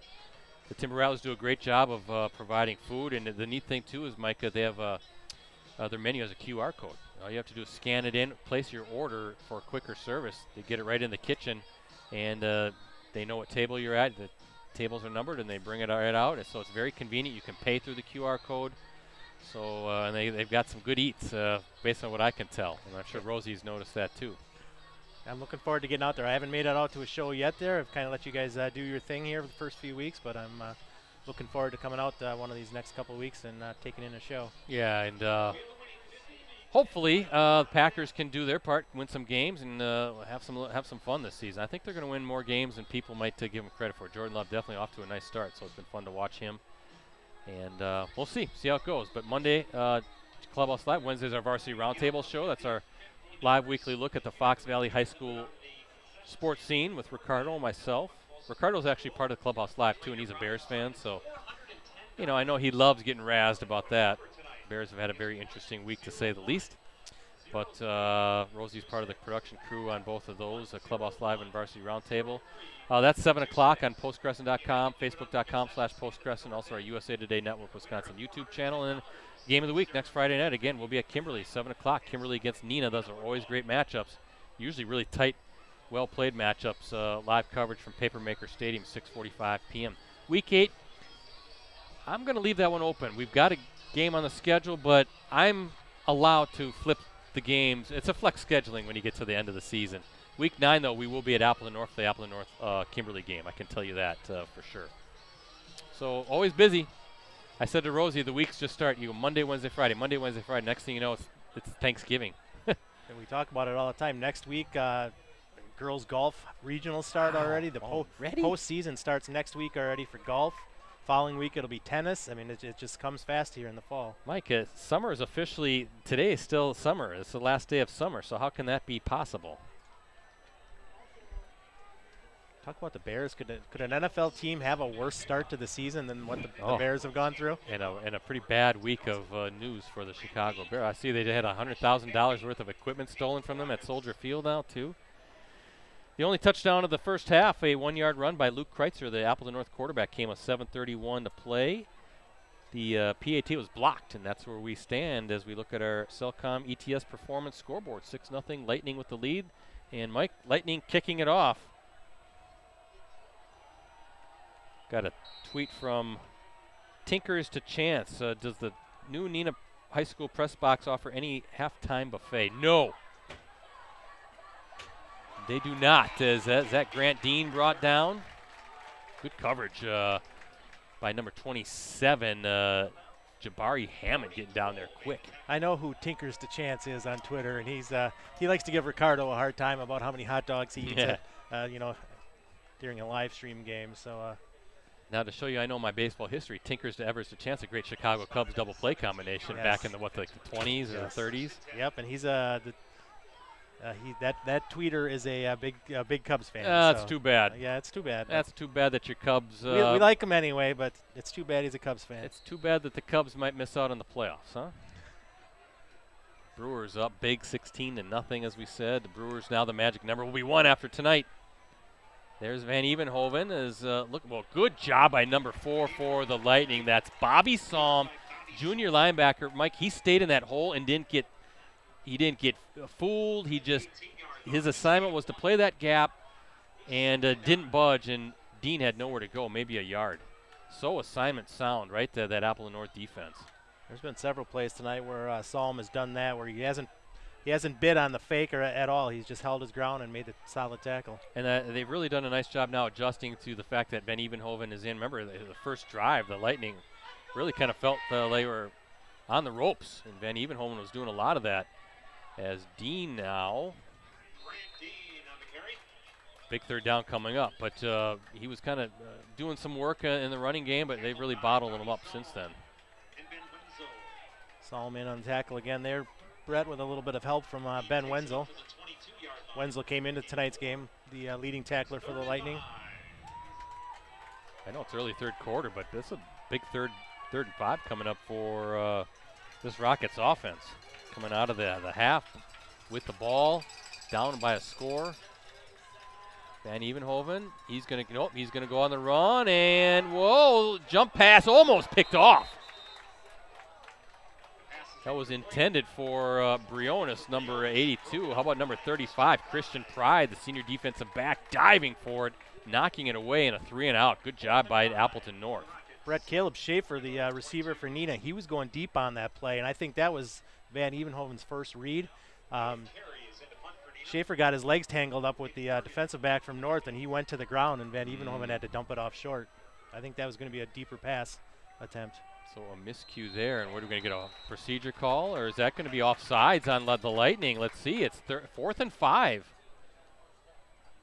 The Rockets are clapping their hands. I think it might leave it about a half a yard short if they do mark it off against North. Then I think you got to go for it if you're Steve Young, right? Go for it at your own 28. I think you can pick up a half yard, but you know, they're looking. No, what's the call here? They seem to be looking at the Appleton North sideline. Yeah, I think he was explaining to North coaches what the call was. No, they're going to mark it off. It's against Appleton North. So now, decision time, like you said, Mike, where is the ball going to be spotted in relation to that first down marker? Just shy, inches short. Yeah, and that offense, I think, is going to come back on the field. I think you have to. Wow. That's a big special teams penalty, getting the Lightning to jump in the neutral zone.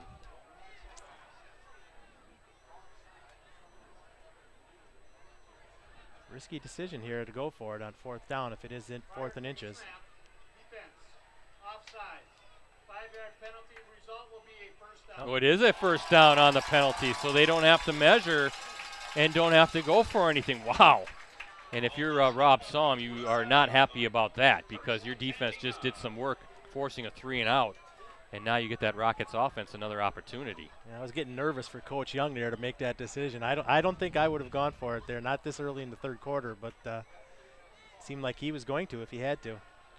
You go for it, right? You put your quarterback under center and just sneak it through. Thankfully for Neenah, they don't have to find out. Well, Van Evenhoven first down, and Dean with it, and makes one tackler miss, and finally brought down, but a good run. Looked like maybe he was going to get dropped for no gain. And picks up about 5 yards on that run. Big hit by Jabari Hammond coming up there from his safety position, and I think he got the worst of it. I think he's leaving the field right now after that tackle. 6-yard run by Dean. Feels like the Rockets, Mike, they're going to have to hit one through the air, right? As Dean, again, trying to slither his way through. He'll be a yard shy, maybe. So 3rd down coming up. With his speed, Dean doesn't need a lot of room to break off a long run, Brett, but there hasn't been any room. No, those gaps fill fast. All 3 levels. North is big up front, their linebackers are quick, and their defensive backs are coming up fast to hit. So again, the second half started with a 3-and-out. 4th and 5, Appleton North whistled for offsides, and that gives the Rockets a fresh set of downs. But here we are again, 3rd and 1 for Neenah, and Van Evenhoven, oh, he's got it, and then some, spinning his way, still on his feet, and past the 45-yard line to the 46, 47. And they'll mark it at the 47. Jackson Motter with the tackle there for North.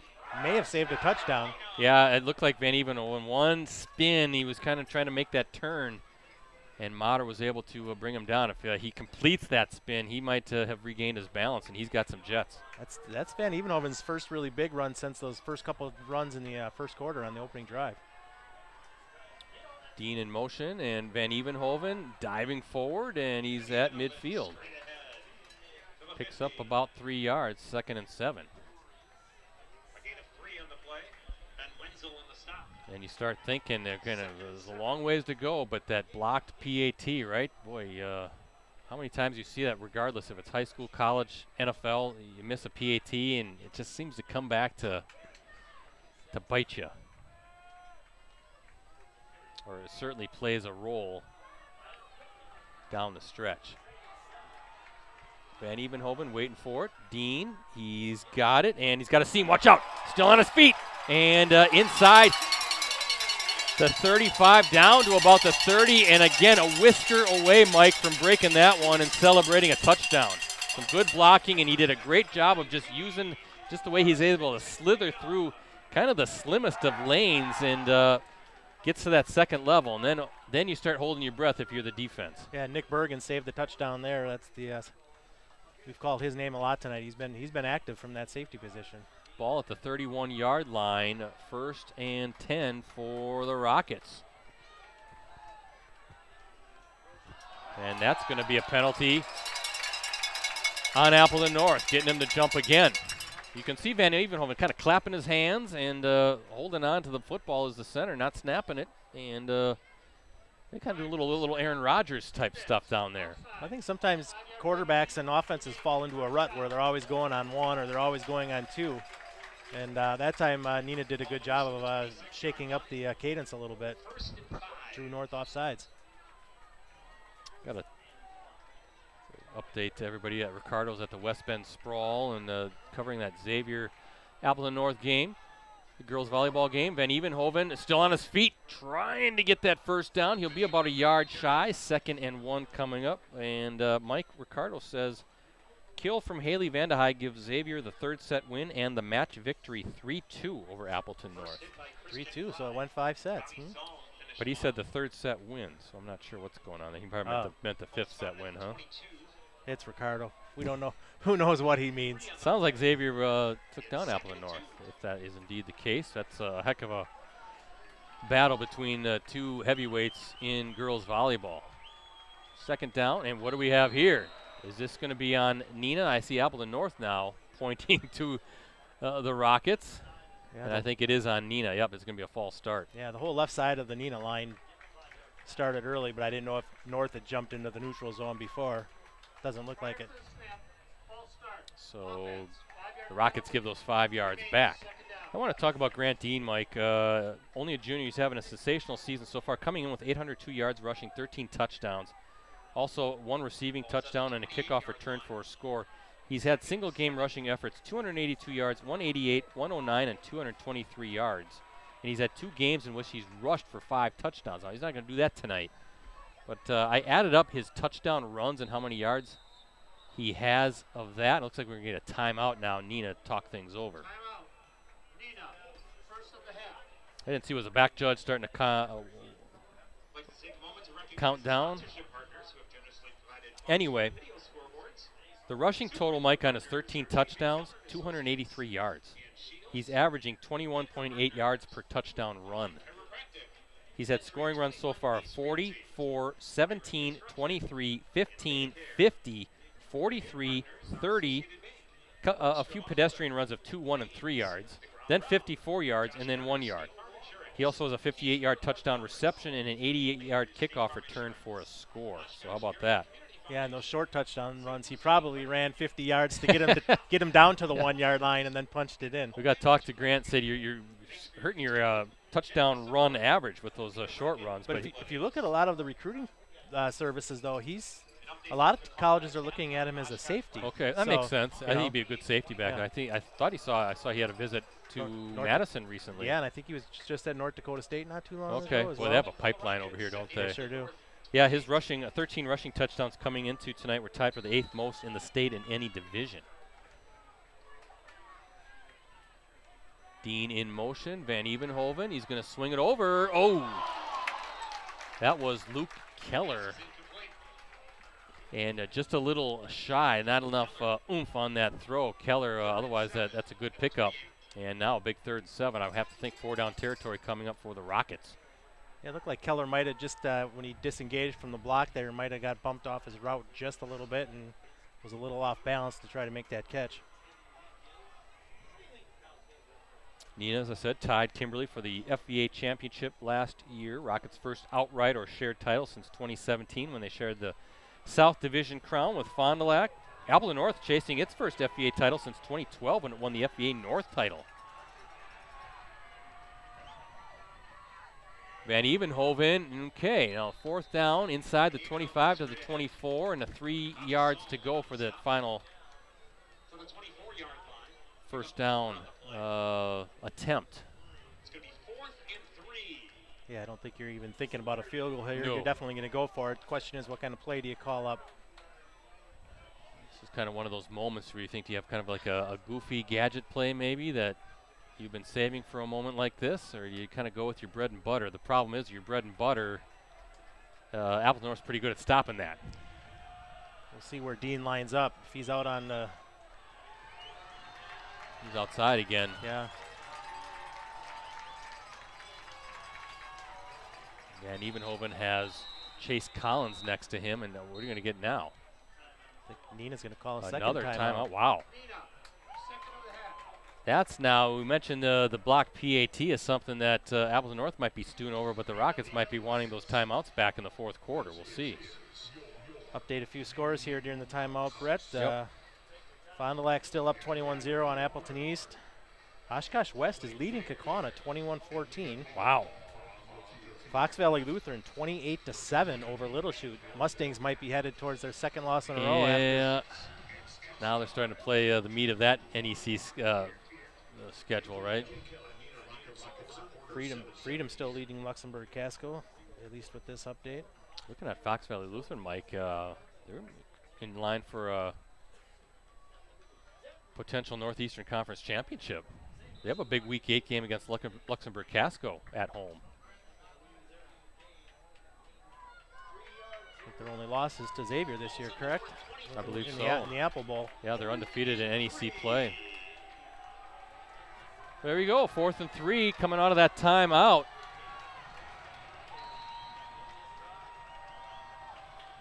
Dean now in the backfield with Van Evenhoven, and Van Evenhoven's going to swing it over to Dean and gets the first down, dives inside the 15, just getting him in the flat. Getting him your playmaker in space. You just need 3 yards and you move the sticks. So a big 3rd down, or 4th down pickup. Ball's at the 16-yard line, 1st and 10. Yeah, huge play there. You put the ball in the hands of your 2 best offensive players, your quarterback and your star running back. Say, make a play for us. Heck of a battle here. Week 6, 2 FVA heavyweights. Dean has got it. Oh, what a cut outside. And another cut. And looks like Dean's off to the races. Inside the 5. He's in for the score. 16-yard run. What a touchdown run by Dean. Wow. Mike, Appleton North, they were there. They were there about 3 different times. He just made the guys miss. I think Jabari Hammond had him in the backfield, or he thought he did. Kind of just a little jump cut. He just bounced it outside. It looked like those holes that were filled, and somehow he's able to get to the outside. And then when you see that, it's turning on the jets. You're just not going to catch him. And a 16-yard run ties this game at 6 apiece. Liam Wasco now on for the PAT. That speed is a weapon, Brett. You never know when it's going to come in handy, but it's great to have that extra gear. Mike, I never had that extra gear, so I don't know what that even feels like. Just on your bike when you do those 50-mile rides. The bike has the gear, yeah. It makes it easier for me. I don't think I even had a gear. Wasco, and the PAT is good.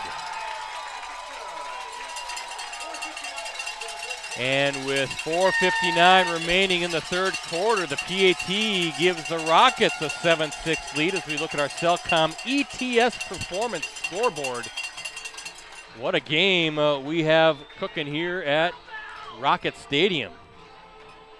Yeah, really impressive drive there by the Rockets, Brett. And remember, it was extended by that offsides penalty. Exactly. On the what might have been a punt or was looking like a punt for Neenah.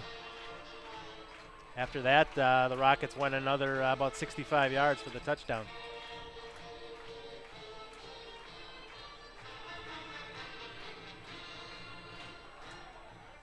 Long way to go, though. If you're the Lightning, nothing to worry about. No, not at all. Not at all. But you're right. Neenah taking advantage of a special teams mistake. 4th and 5, that was. And the 5 yards gave the Rockets the first down. Also, a big conversion to Grant Dean on a pass play on 4th and 3.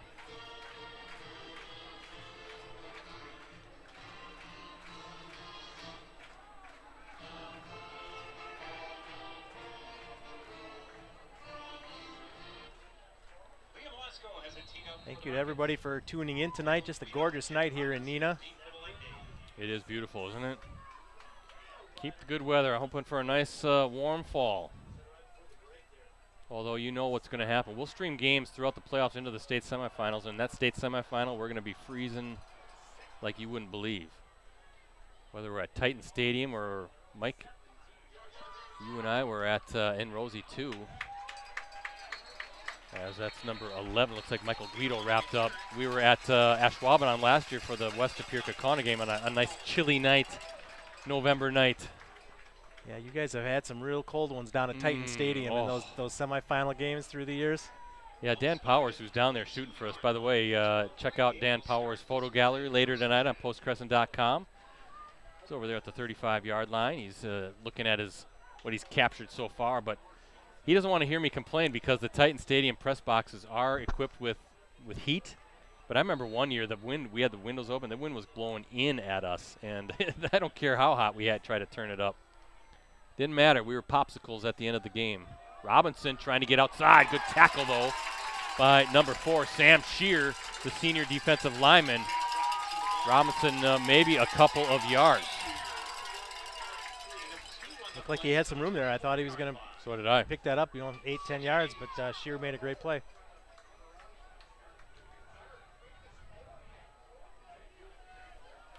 Appleton North scoring its touchdown second quarter, but the point after try was blocked. And so far the difference in this game is Kreitzer now play action, swings it over to, that's number 19, Gavin Matson. I believe Connor Briones, the outside linebacker there on the tackle.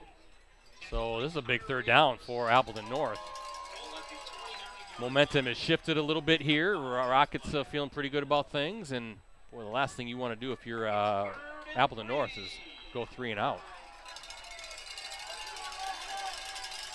Let's see what Kreitzer, who's had a good game so far, can come up with here on 3rd and 3. He's going to keep it, and nice job, squeezes through and gets the first down and more. He was close to being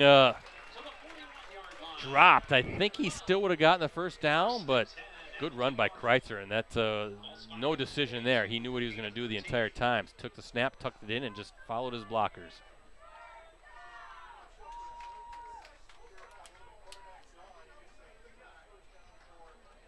Kreitzer doesn't run a lot, Brett, but he picks his spots there, and that was a good spot there. Yeah, he's an effective runner. You're right, doesn't run a ton, but he's effective when he does. Whoa, watch out! And oh boy. Is that Taiwan Rich that got back in there? And Kreitzer had to get rid of it fast. Rich has had a nice game making his presence felt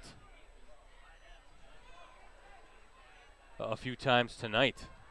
That play had a chance to go a long way for North if he catches that, because there was one Neenah defender out in the flat, and he had a blocker trying to engage him. If that catch is made, that could have gone a long way. So 2nd and 10.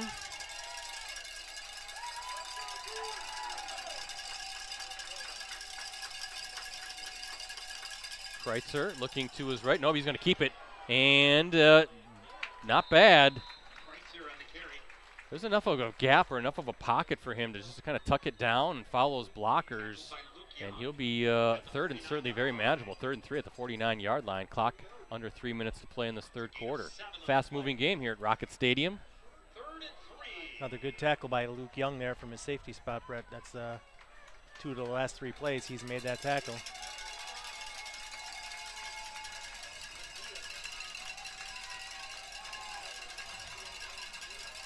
Kreitzer waiting for the snap. Robinson behind in the backfield. Robinson, nope. Kreitzer's going to keep it, and he's got the first down. And just kind of doing it himself right now. Good job by the senior quarterback inside the 45 to the 44, and a nice little drive underway for the Lightning, trying to answer that Neenah touchdown. If you're North, there's no real reason to change what you're doing. The line is opening holes for Kreitzer, and he's picking the right hole. If you can get 5-6 yards every time with your quarterback, keep doing it.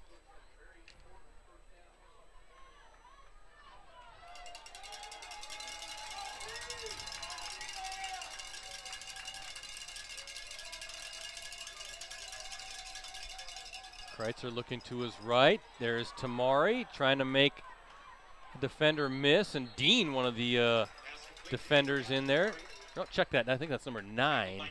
Aiden Carey, the senior inside linebacker. Mike, even with binoculars, the old eyes playing tricks on me. Now, the Neenah numbers on the back of the uniforms are big and easy to see, but the front of the uniform, it's hard to tell sometimes between number 6, number 8, and number 9. Yeah. Well, part of that is we have 50-some-year-old eyes. Yeah, and we're about 60 yards away from the action, too. We need official spotters up here, don't we? Kreitzer waiting for it. He's going to hand it off to Robinson. And a third, no, Robinson's got the first down. Again, following that offensive line, doing nothing fancy. And like you said, Mike, if it's working, keep going to it. Ball at the 32-yard line, 1st and 10. Keep it on the ground every once in a while. Nice controlled passing game that they're doing. It's been effective.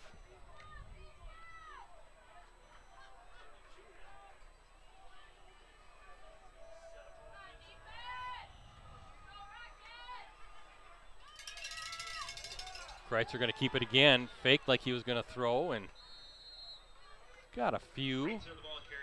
3-yard pickup. That might be the last play of this third quarter. Fast-moving third quarter here at Rocket Stadium. Can't imagine the Lightning are going to be in any hurry. But, you know, they're in a rhythm right now. Maybe try to run one more play. We'll see what they want to do. It doesn't look like yeah, we'll see. They're going to go to the line. 15 seconds to go. Or maybe you use the time to your advantage. Try to draw Neenah offsides or something. And yeah. See what Kreitzer wants to do with 5 seconds to go. Is he going to snap it? He is. And he's going to swing it over to Robinson in the flat. He's got a first down, and that's a good way to end the third quarter for the Lightning. So the fourth quarter will open with a first down and 10 for the Lightning, who are on a nice little drive here after that Neenah touchdown. As we look at our Cellcom ETS performance scoreboard, 7-6. Rockets with the lead. Steve Young in his 11th season as Neenah's head coach, an 86 graduate of Neenah High School.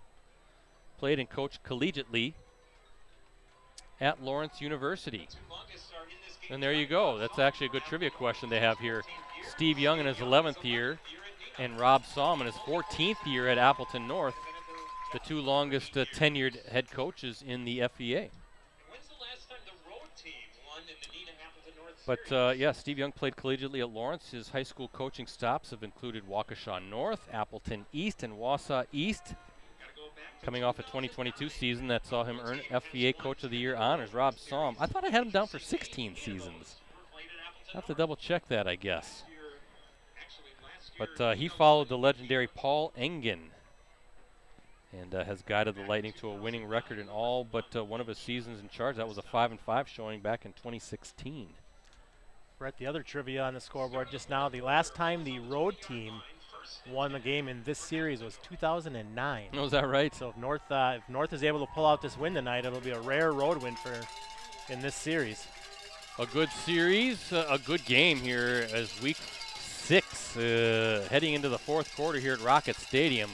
1st and 10 for Kreitzer, who's looking and fires to, that's number 2, Braden Heckel. You know, we didn't talk about it, Brett, but, you know, week 6 now, teams can start locking up playoff berths. You know, you win, you go 4-0 in your conference. That 4 wins is that magical. There you go. That magical number to get you into the playoffs. So we reached that point of the season. We have reached that point in the season. 2nd down and 5. And at the very least, you got to think Appleton North now in field goal range to try to regain the lead. But you know they're thinking bigger thoughts, trying to get it into that end zone as Kreitzer waiting for the snap. Hands off to Robinson, and not much there, maybe a yard, so a 3rd and 4 coming up. Hudson Tamulin did a great job there from Neenah. Came off the edge and just followed Robinson down the line.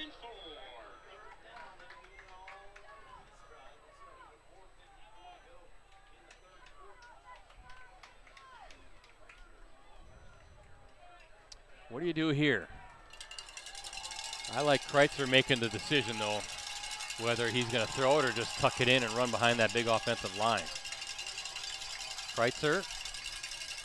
Nope, he's looking, nope, he's trying to get it. No, it wasn't there. It was defended. I think he wanted to throw to number 19, Gavin Matson, in the flat, but the defender went with him, didn't commit to Kreitzer, and then that allowed the rest of the defense to kind of swarm over to Kreitzer. So now what do you do if you're Rob Salm? Do you bring your field goal unit out? You're down 1, but they're going to keep, it looks like, the offense on the field, or are they going to try to draw the Rockets off sides here on 4th and 4? Wow, it's a big moment in this game. It would be a 31-yard field goal if they went that route, but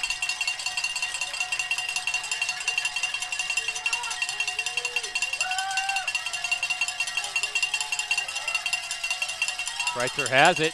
Running, looking, nothing, and, well, he's short. He's short, and the Rockets hold. It looked like Matson was able to catch the ball, but, boy, there were a whole bunch of red jerseys around him, and short by a yard or 2, the Rockets turnover on downs. That kind of felt disjointed from the snap, didn't it?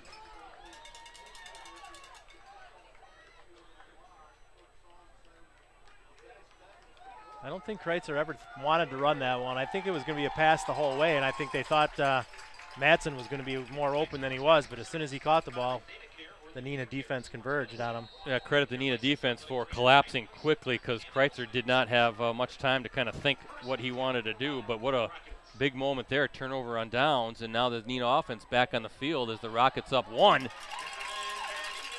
And Van Evenhoven with a good push to start. Long way to go. Picked up about 7 there, Brett.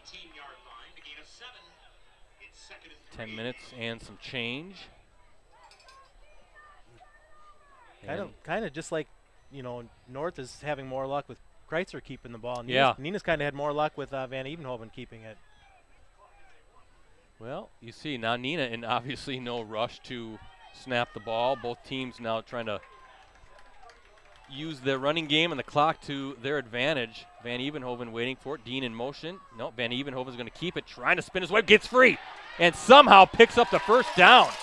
It looked like he was stopped a couple times shy, and he just keeps moving those legs, lowering those shoulder pads, and he picks up the 1st down past the 25 to the 27-yard line. That's just good work by your quarterback. You know, Brett, he's listed at 5'11", 165, but definitely plays bigger than that. He does not go down easily. No, I remember that from last year, watching some games from him too. Not the biggest kid in the world, but just strong. Well, let's see. Now this Appleton North defense going to have to tighten up here as Dean, boy, he's zigging and zagging his way, and he gets about 4 or 5 yards. Looks like at the 32-yard line. It's always you're holding your breath if you're the opposing sideline, right? When he starts making those cuts and real shifty. You know, Neenah's offensive line is not huge. They're definitely giving up size to North, but I remember Van Evenhoven before the season saying, yeah, our guys are undersized, he said, but they block to the whistle. Good matchup between that great front by the Lightning, and Van Evenhoven going to swing it over to, hard tackle. That's Caleb Schaefer with the catch. Sean Hansen with a good tackle, but I think Schaefer gets the first down on the reception. So a nice safe pass and moving the chains that'll keep the clock running. And again, that Lightning defense going to have to come up with a big stop here. Brock Arndt, of course, one of the centerpieces of that defense, and he comes back after earning FBA co-linebacker and co-defensive player of the year honors. 111 total tackles last year, including 10 for a loss, 3 pass breakups, 2 sacks, and 2 forced fumbles. You can see why he was one of Ricardo's Elite 11 football players coming in. And Van Evenhoven again fakes it to Dean, and Van Evenhoven close to a first down, maybe a couple yards shy. And now it feels like that Neenah front might kind of getting off on the snap. And is the Appleton North defense starting to wear out. Yeah, and like we said early in the game, when he puts his foot in the ground and just goes north-south, he's quick on the line and gets through that hole. What a battle here, 7-6. You called it. You said it was going to be a low-scoring game.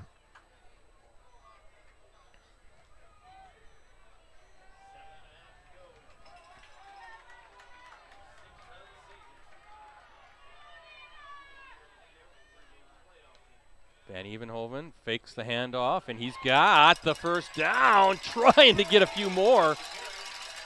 You can see Brock Arndt, one of the defenders there. I think number 50 as well. Ben Wenzel, boy, that's a great combination of linebacker play. Wenzel and Arndt, and they were wrapping up, and they kind of looked like Van Evenhoven was picked up and his legs were still moving, but he wasn't going anywhere. But it is a first down, ball at the 49-yard line of Appleton North, and just as importantly, this clock is starting to run, or continues to run here in this fourth quarter. Yep, right around 7 minutes now, and not only the clock, but they've dug themselves. You know, they were pinned back deep, and now they've got it out to midfield. So field position was such a big part of the first half, and now Neenah's taking advantage of it now. Good observation, good call. Absolutely, field position favoring the Rockets right now. But what do we have here? Might be a delay of game. They've been taking a lot of time. You know, they've been running the clock, but they might have ran a little bit too much that time. So 5-yard loss. You can't have that in this situation. Well, you'll take it on first down, though. You've got several downs to make that 5 yards back up. You don't want that on like 3rd and short if you're Neenah. So you don't want it at any time, obviously. But I get your point. Boy, just losing 5 yards against a defense as good as Appleton North, though, I feel like all of a sudden that could be a little bit of a drive killer. And if you're the Rockets, what you don't want to do is you just want to run this clock out. But now you give that Lightning defense a little bit more hope and pin their ears back. Snap to Van Even. Wow, somehow he slithers through. Dives past the 45. He's inside the 45 to about the 43-yard line and picks up almost 12 yards. Yeah. 11 yards. 44-yard line, they'll spot the ball. So picks up the penalty yards and then some, and now you're setting yourself up. 2nd and short, 2nd and 5. I guess certainly 2nd and manageable, and a few downs to pick up these 5 yards. Didn't look like he had much room there, Brett, but he found a crease. Van Evenhoven, and he's going to fake the hand. Boy, he's just reading his blocks and spinning his way. He and Arndt, that's a good battle right there. Arndt with the tough tackle. 3rd down coming up, 3rd and 3. Arndt, a talented wrestler as well, and he kind of did a little wrestling takedown on Van Evenhoven that time. I'm trying to think, does Arndt play baseball in the spring? Can't remember.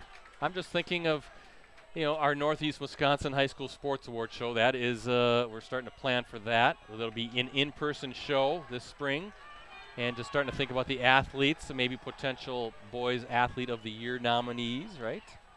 As Van Evenhoven Arndt comes through with the big stop. On cue, and the Rockets are going to have to punt this one away. How about Arndt just shooting through and bringing Van Evenhoven down? Yeah, I don't really like that play from Neenah. They've had so much success just going north-south and quick. That time you got going sideline to sideline, and Arndt was having none of it. So punt unit out. Nick Bergen back to receive the punt for the Lightning, and a chance for Kreitzer in this offense to get one more crack at it.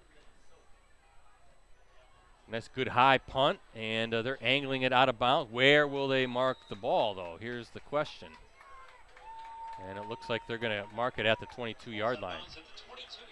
Good news for Neenah. They ran about 6 minutes off the clock, and they flipped the field a little bit. But great defensive stand by North there, and still plenty of time for the Lightning to march down the field. Remember, they only need a field goal now to take the lead. Yeah, and with 3 timeouts remaining as well, so in good shape. And we're coming down to the end here. Fourth quarter, 4:27 to play. 7-6 Rockets lead as we look at our Cellcom ETS Performance scoreboard. It's been a fun Week 6 matchup. We got to get you in these games more, Mike. Ricardo can cover volleyball if he wants or something else next Friday night. As Kreitzer finally brought down by Tawan Rich. I've told you before, I like to not be seen and not be heard, but I'm happy to help out when you guys need my help. Yeah, we like having you up here. I see the Brewers with the victory. According to my push alert, they have clinched a playoff spot. They want that division title. Division title, they host the wild card round, right? Yeah, all 3 games all 3 if games. necessary. Yeah. Robinson with it, trying to find something, and a bunch of Neenah jerseys there. I think number 9, one of the first ones in, Aiden Carey, the inside linebacker. Here's a big third down now for the Lightning. And clock's running. By the time they snap this, Brett, we're going to be right around 3 minutes. So starting to get a little nerve-wracking time if you're the Lightning. Well, let's see. 3rd and 4. What do you do? Kreitzer waiting for the snap. Crowd noise amping up. Play fake to Robinson, going deep downfield for Tamori, too far. And now it's 4th down. That's a good matchup. Tamori, and that's number 6, Zane Schmidt. He had good coverage there, Brett. That was going to have to be a perfect pass to be completed. Now what do you do if you're Rob Solom? Do you punt it here and hope you can hold Neenah? That's a good question. He's going to take a timeout here and talk about it. I think, Mike, that's a good timeout to kind of gather your thoughts. And I think you go for it now. If you're going to burn one of those timeouts, yeah. I think you have to go for it on 4th down here. I think you're absolutely right. I was just thinking the same thing. If clock was stopped, so if you could just punt the ball away and save those 3 timeouts, but that's too risky, I think, with Van Evenhoven and Dean and how much time they were able to milk off the clock in that last series. I think they feel like it's now or never. So 4th and 4, they're going to come up with their best play, try to keep this drive going. I like to keep, again, said it before, Kreitzer, he's had a nice game with the run and the pass. I want him making the decision. Maybe call for a pass, but, you know, if it's not there, you make your decision quick. We've got an offensive line that's doing some good work blocking. Tuck it in and run and just get those 4 yards. You don't need 30 yards right now. No, you don't, but I'd be surprised if they run it here. I think they've had good success with the short passes into the flats, and I think that's what we'll see here. Maybe a pass to Robinson out of the backfield, sneak him out into the flat.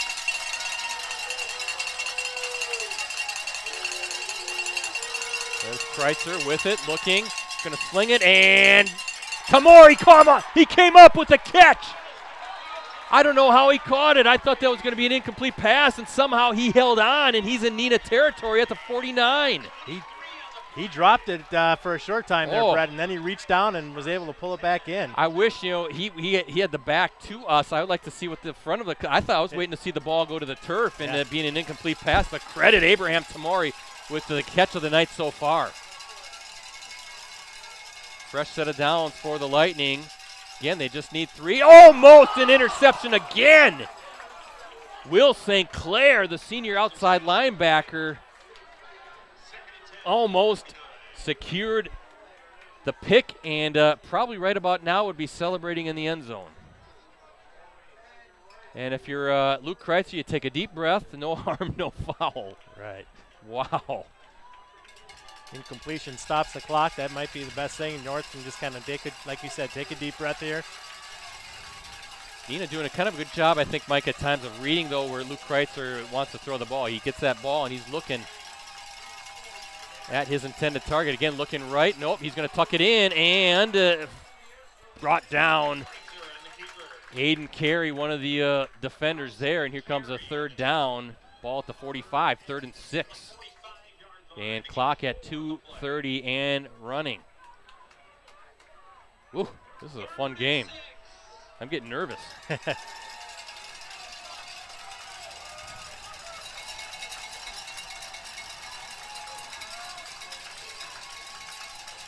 Kreitzer back, nowhere to go.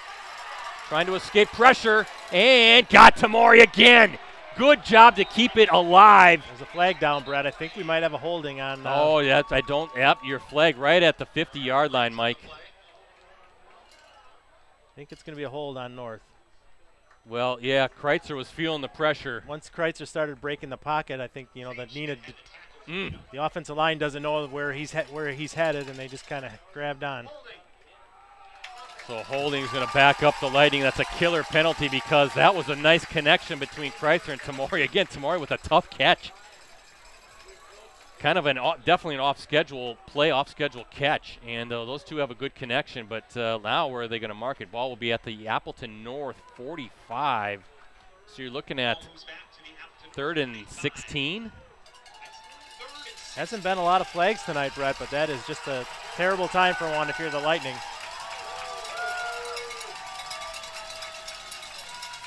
Kreitzer going to swing it over to, wow, that's a first down to Braden Heckel, Mike, wide open. Yeah, I don't know how he got so open, Brett. Looked like Neenah was content to let him complete a short pass, but he turned upfield and had nobody there to tackle him. And a dart by Kreitzer, very decisive, confident throw, 1st and 10. Kreitzer looking to his right. There's Tamori looking for some space and brought down. And kind of curious on the Appleton North kicking game. Remember, they had a field goal attempt block as well and the PAT block. Well, now the question is, if you're Neenah, you only got the one timeout left, so.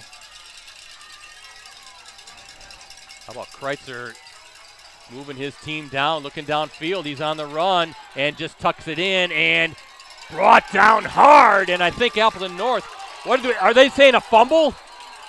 What's the call?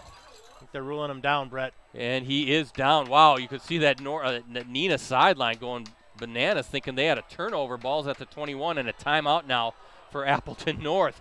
We can all catch our breath here. Yeah, they pushed him back, and then the last guy in the pile went for the ball, but I think rightfully so. The refs ruled that he was either down or his momentum was stopped. 109, so they'll put 3 more seconds on the game clock. It would be 2nd and 10. Kreitzer stopped for no gain. Was that Kreitzer? Yes. Yeah, on the run. So the quarterback, good coverage in the back in the defensive backfield, or I should say downfield. Nowhere for Kreitzer to throw. What is comfort level for Rob Salm as far as field goal? Again, right, the PAT blocked, and then a little bit later the field goal attempt was blocked.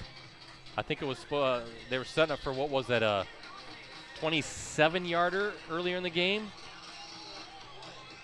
Borowski's got plenty of Naborowski's got plenty of leg, Brett. So I don't think kicking it this far will be a problem. But you're right, the protection has been a problem. Ball's at 21, 2nd and officially a yard on that, so 2nd and 9. Both teams with 1 timeout remaining.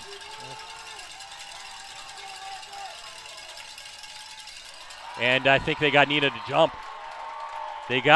jump. So 5 free yards coming for the Lightning.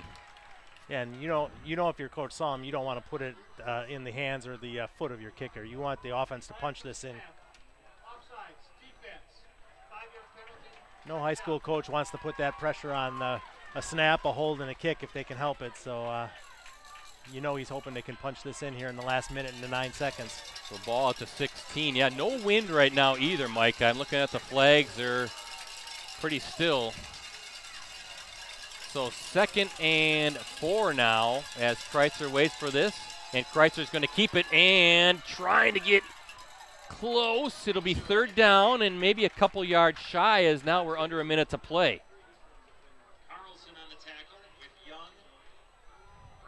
Clock still running, Brett. Yeah. We're down to 50 seconds. 3rd and 1. Appleton North quickly to the line. 2 receivers to both sides. Freitzer going to swing it over, and they're going to say incomplete. So 4th and 1, clock stops at 38.2 seconds to play. What do you do? What do you do? The ball's at the 13-yard line. That'll be they're going to send out the field goal unit. I think so. It's not much farther than an extra point here, so I think you got to do it. So what are we looking at? 31-yarder?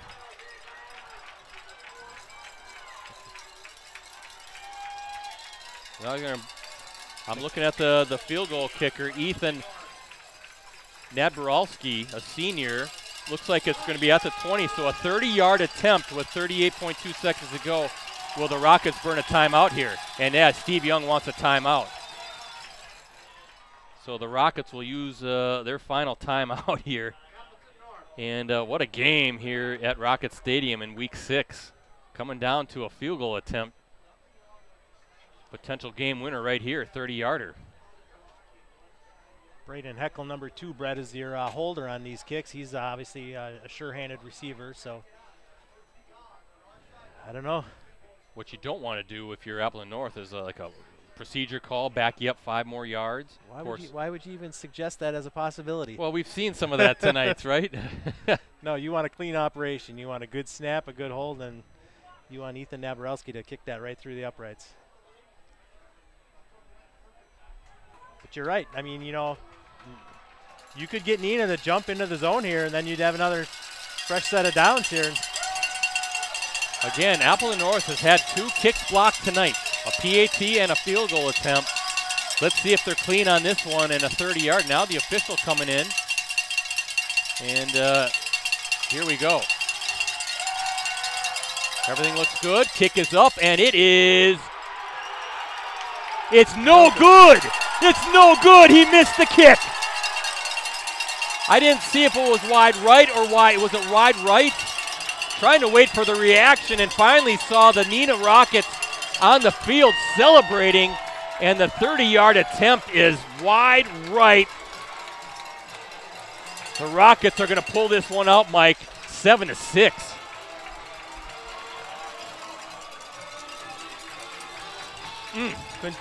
It was close. From our vantage point, Brett, it was close. We had to wait for the official signal there. I was waiting. I was looking at the officials, not the celebration, and finally you see the no good signal. What a battle between 2 of the best in the league. And if you're Neenah, all you got to do is take a knee, and this one's over.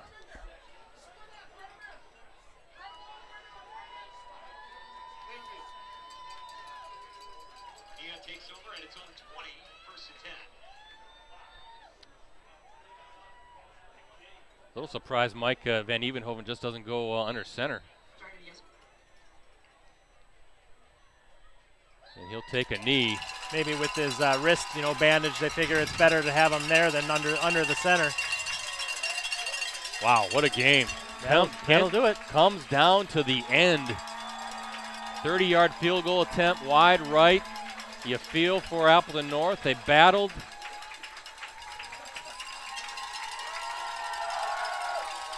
But the Lightning, their first loss of the season. The Rockets, a huge win. Now, Mike, that sets up for an even bigger showdown next Friday night at Papermaker Stadium between the Rockets and Kimberly. We will be there to stream that one. That is going to be another top game of the night in the state of Wisconsin, without a doubt. Yeah, Neenah goes to 3-1 in the FBA now, 5-1 overall. Appleton North also 3-1 and 5-1 now. I think what we expected, Brett. Defensive struggle.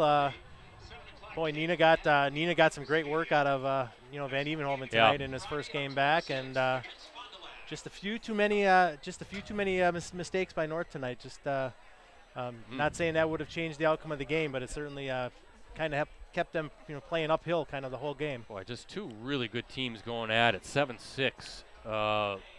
Neenah holds on with the victory, and some special teams things to certainly clean up if you're Appleton North, but defensively, I keep thinking back to the first quarter when the Rockets were at 1st and goal at the 3, and then that North defense held firm and got a goal line stand, and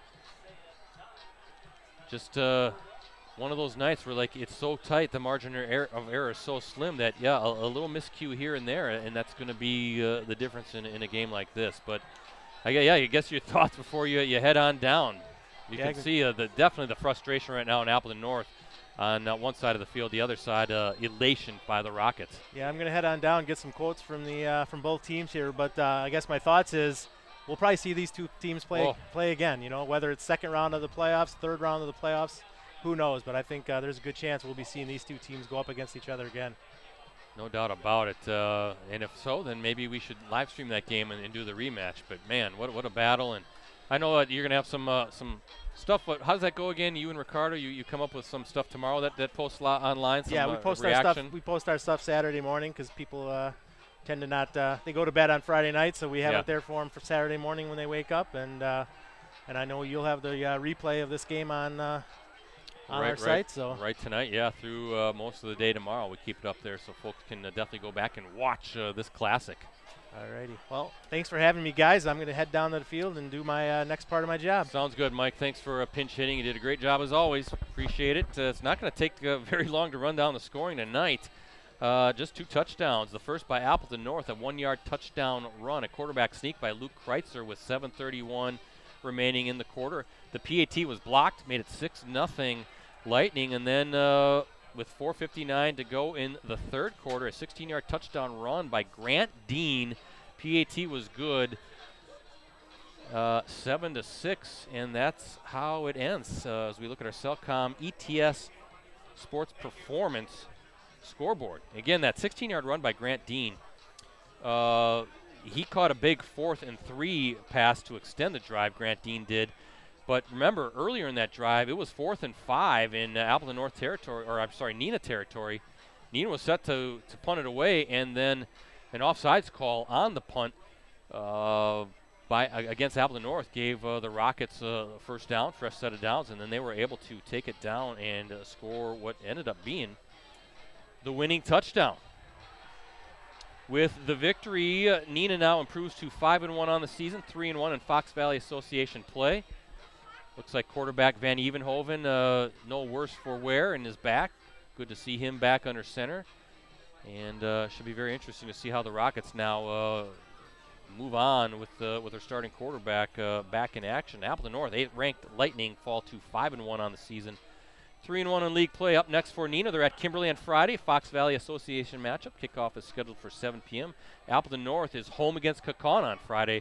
That, too, is an FVA matchup. Kickoff is scheduled for 7 p.m. As for us, as I mentioned, we will be following this Rocket team up the road to Kimberly because now that becomes a pretty big game.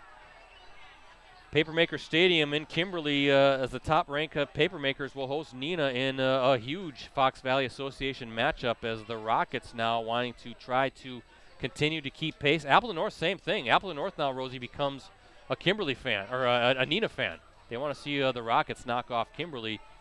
They'd all have one conference loss, assuming Appleton North can win a couple more games here. But live coverage from Papermaker Stadium will kick off at 6:45 p.m. You can access our previous Game of the Week live streams on our USA Today Network Wisconsin websites. Just go to the sports section and scroll down until you see the Watch Our Varsity Game of the Week Prep live streams link.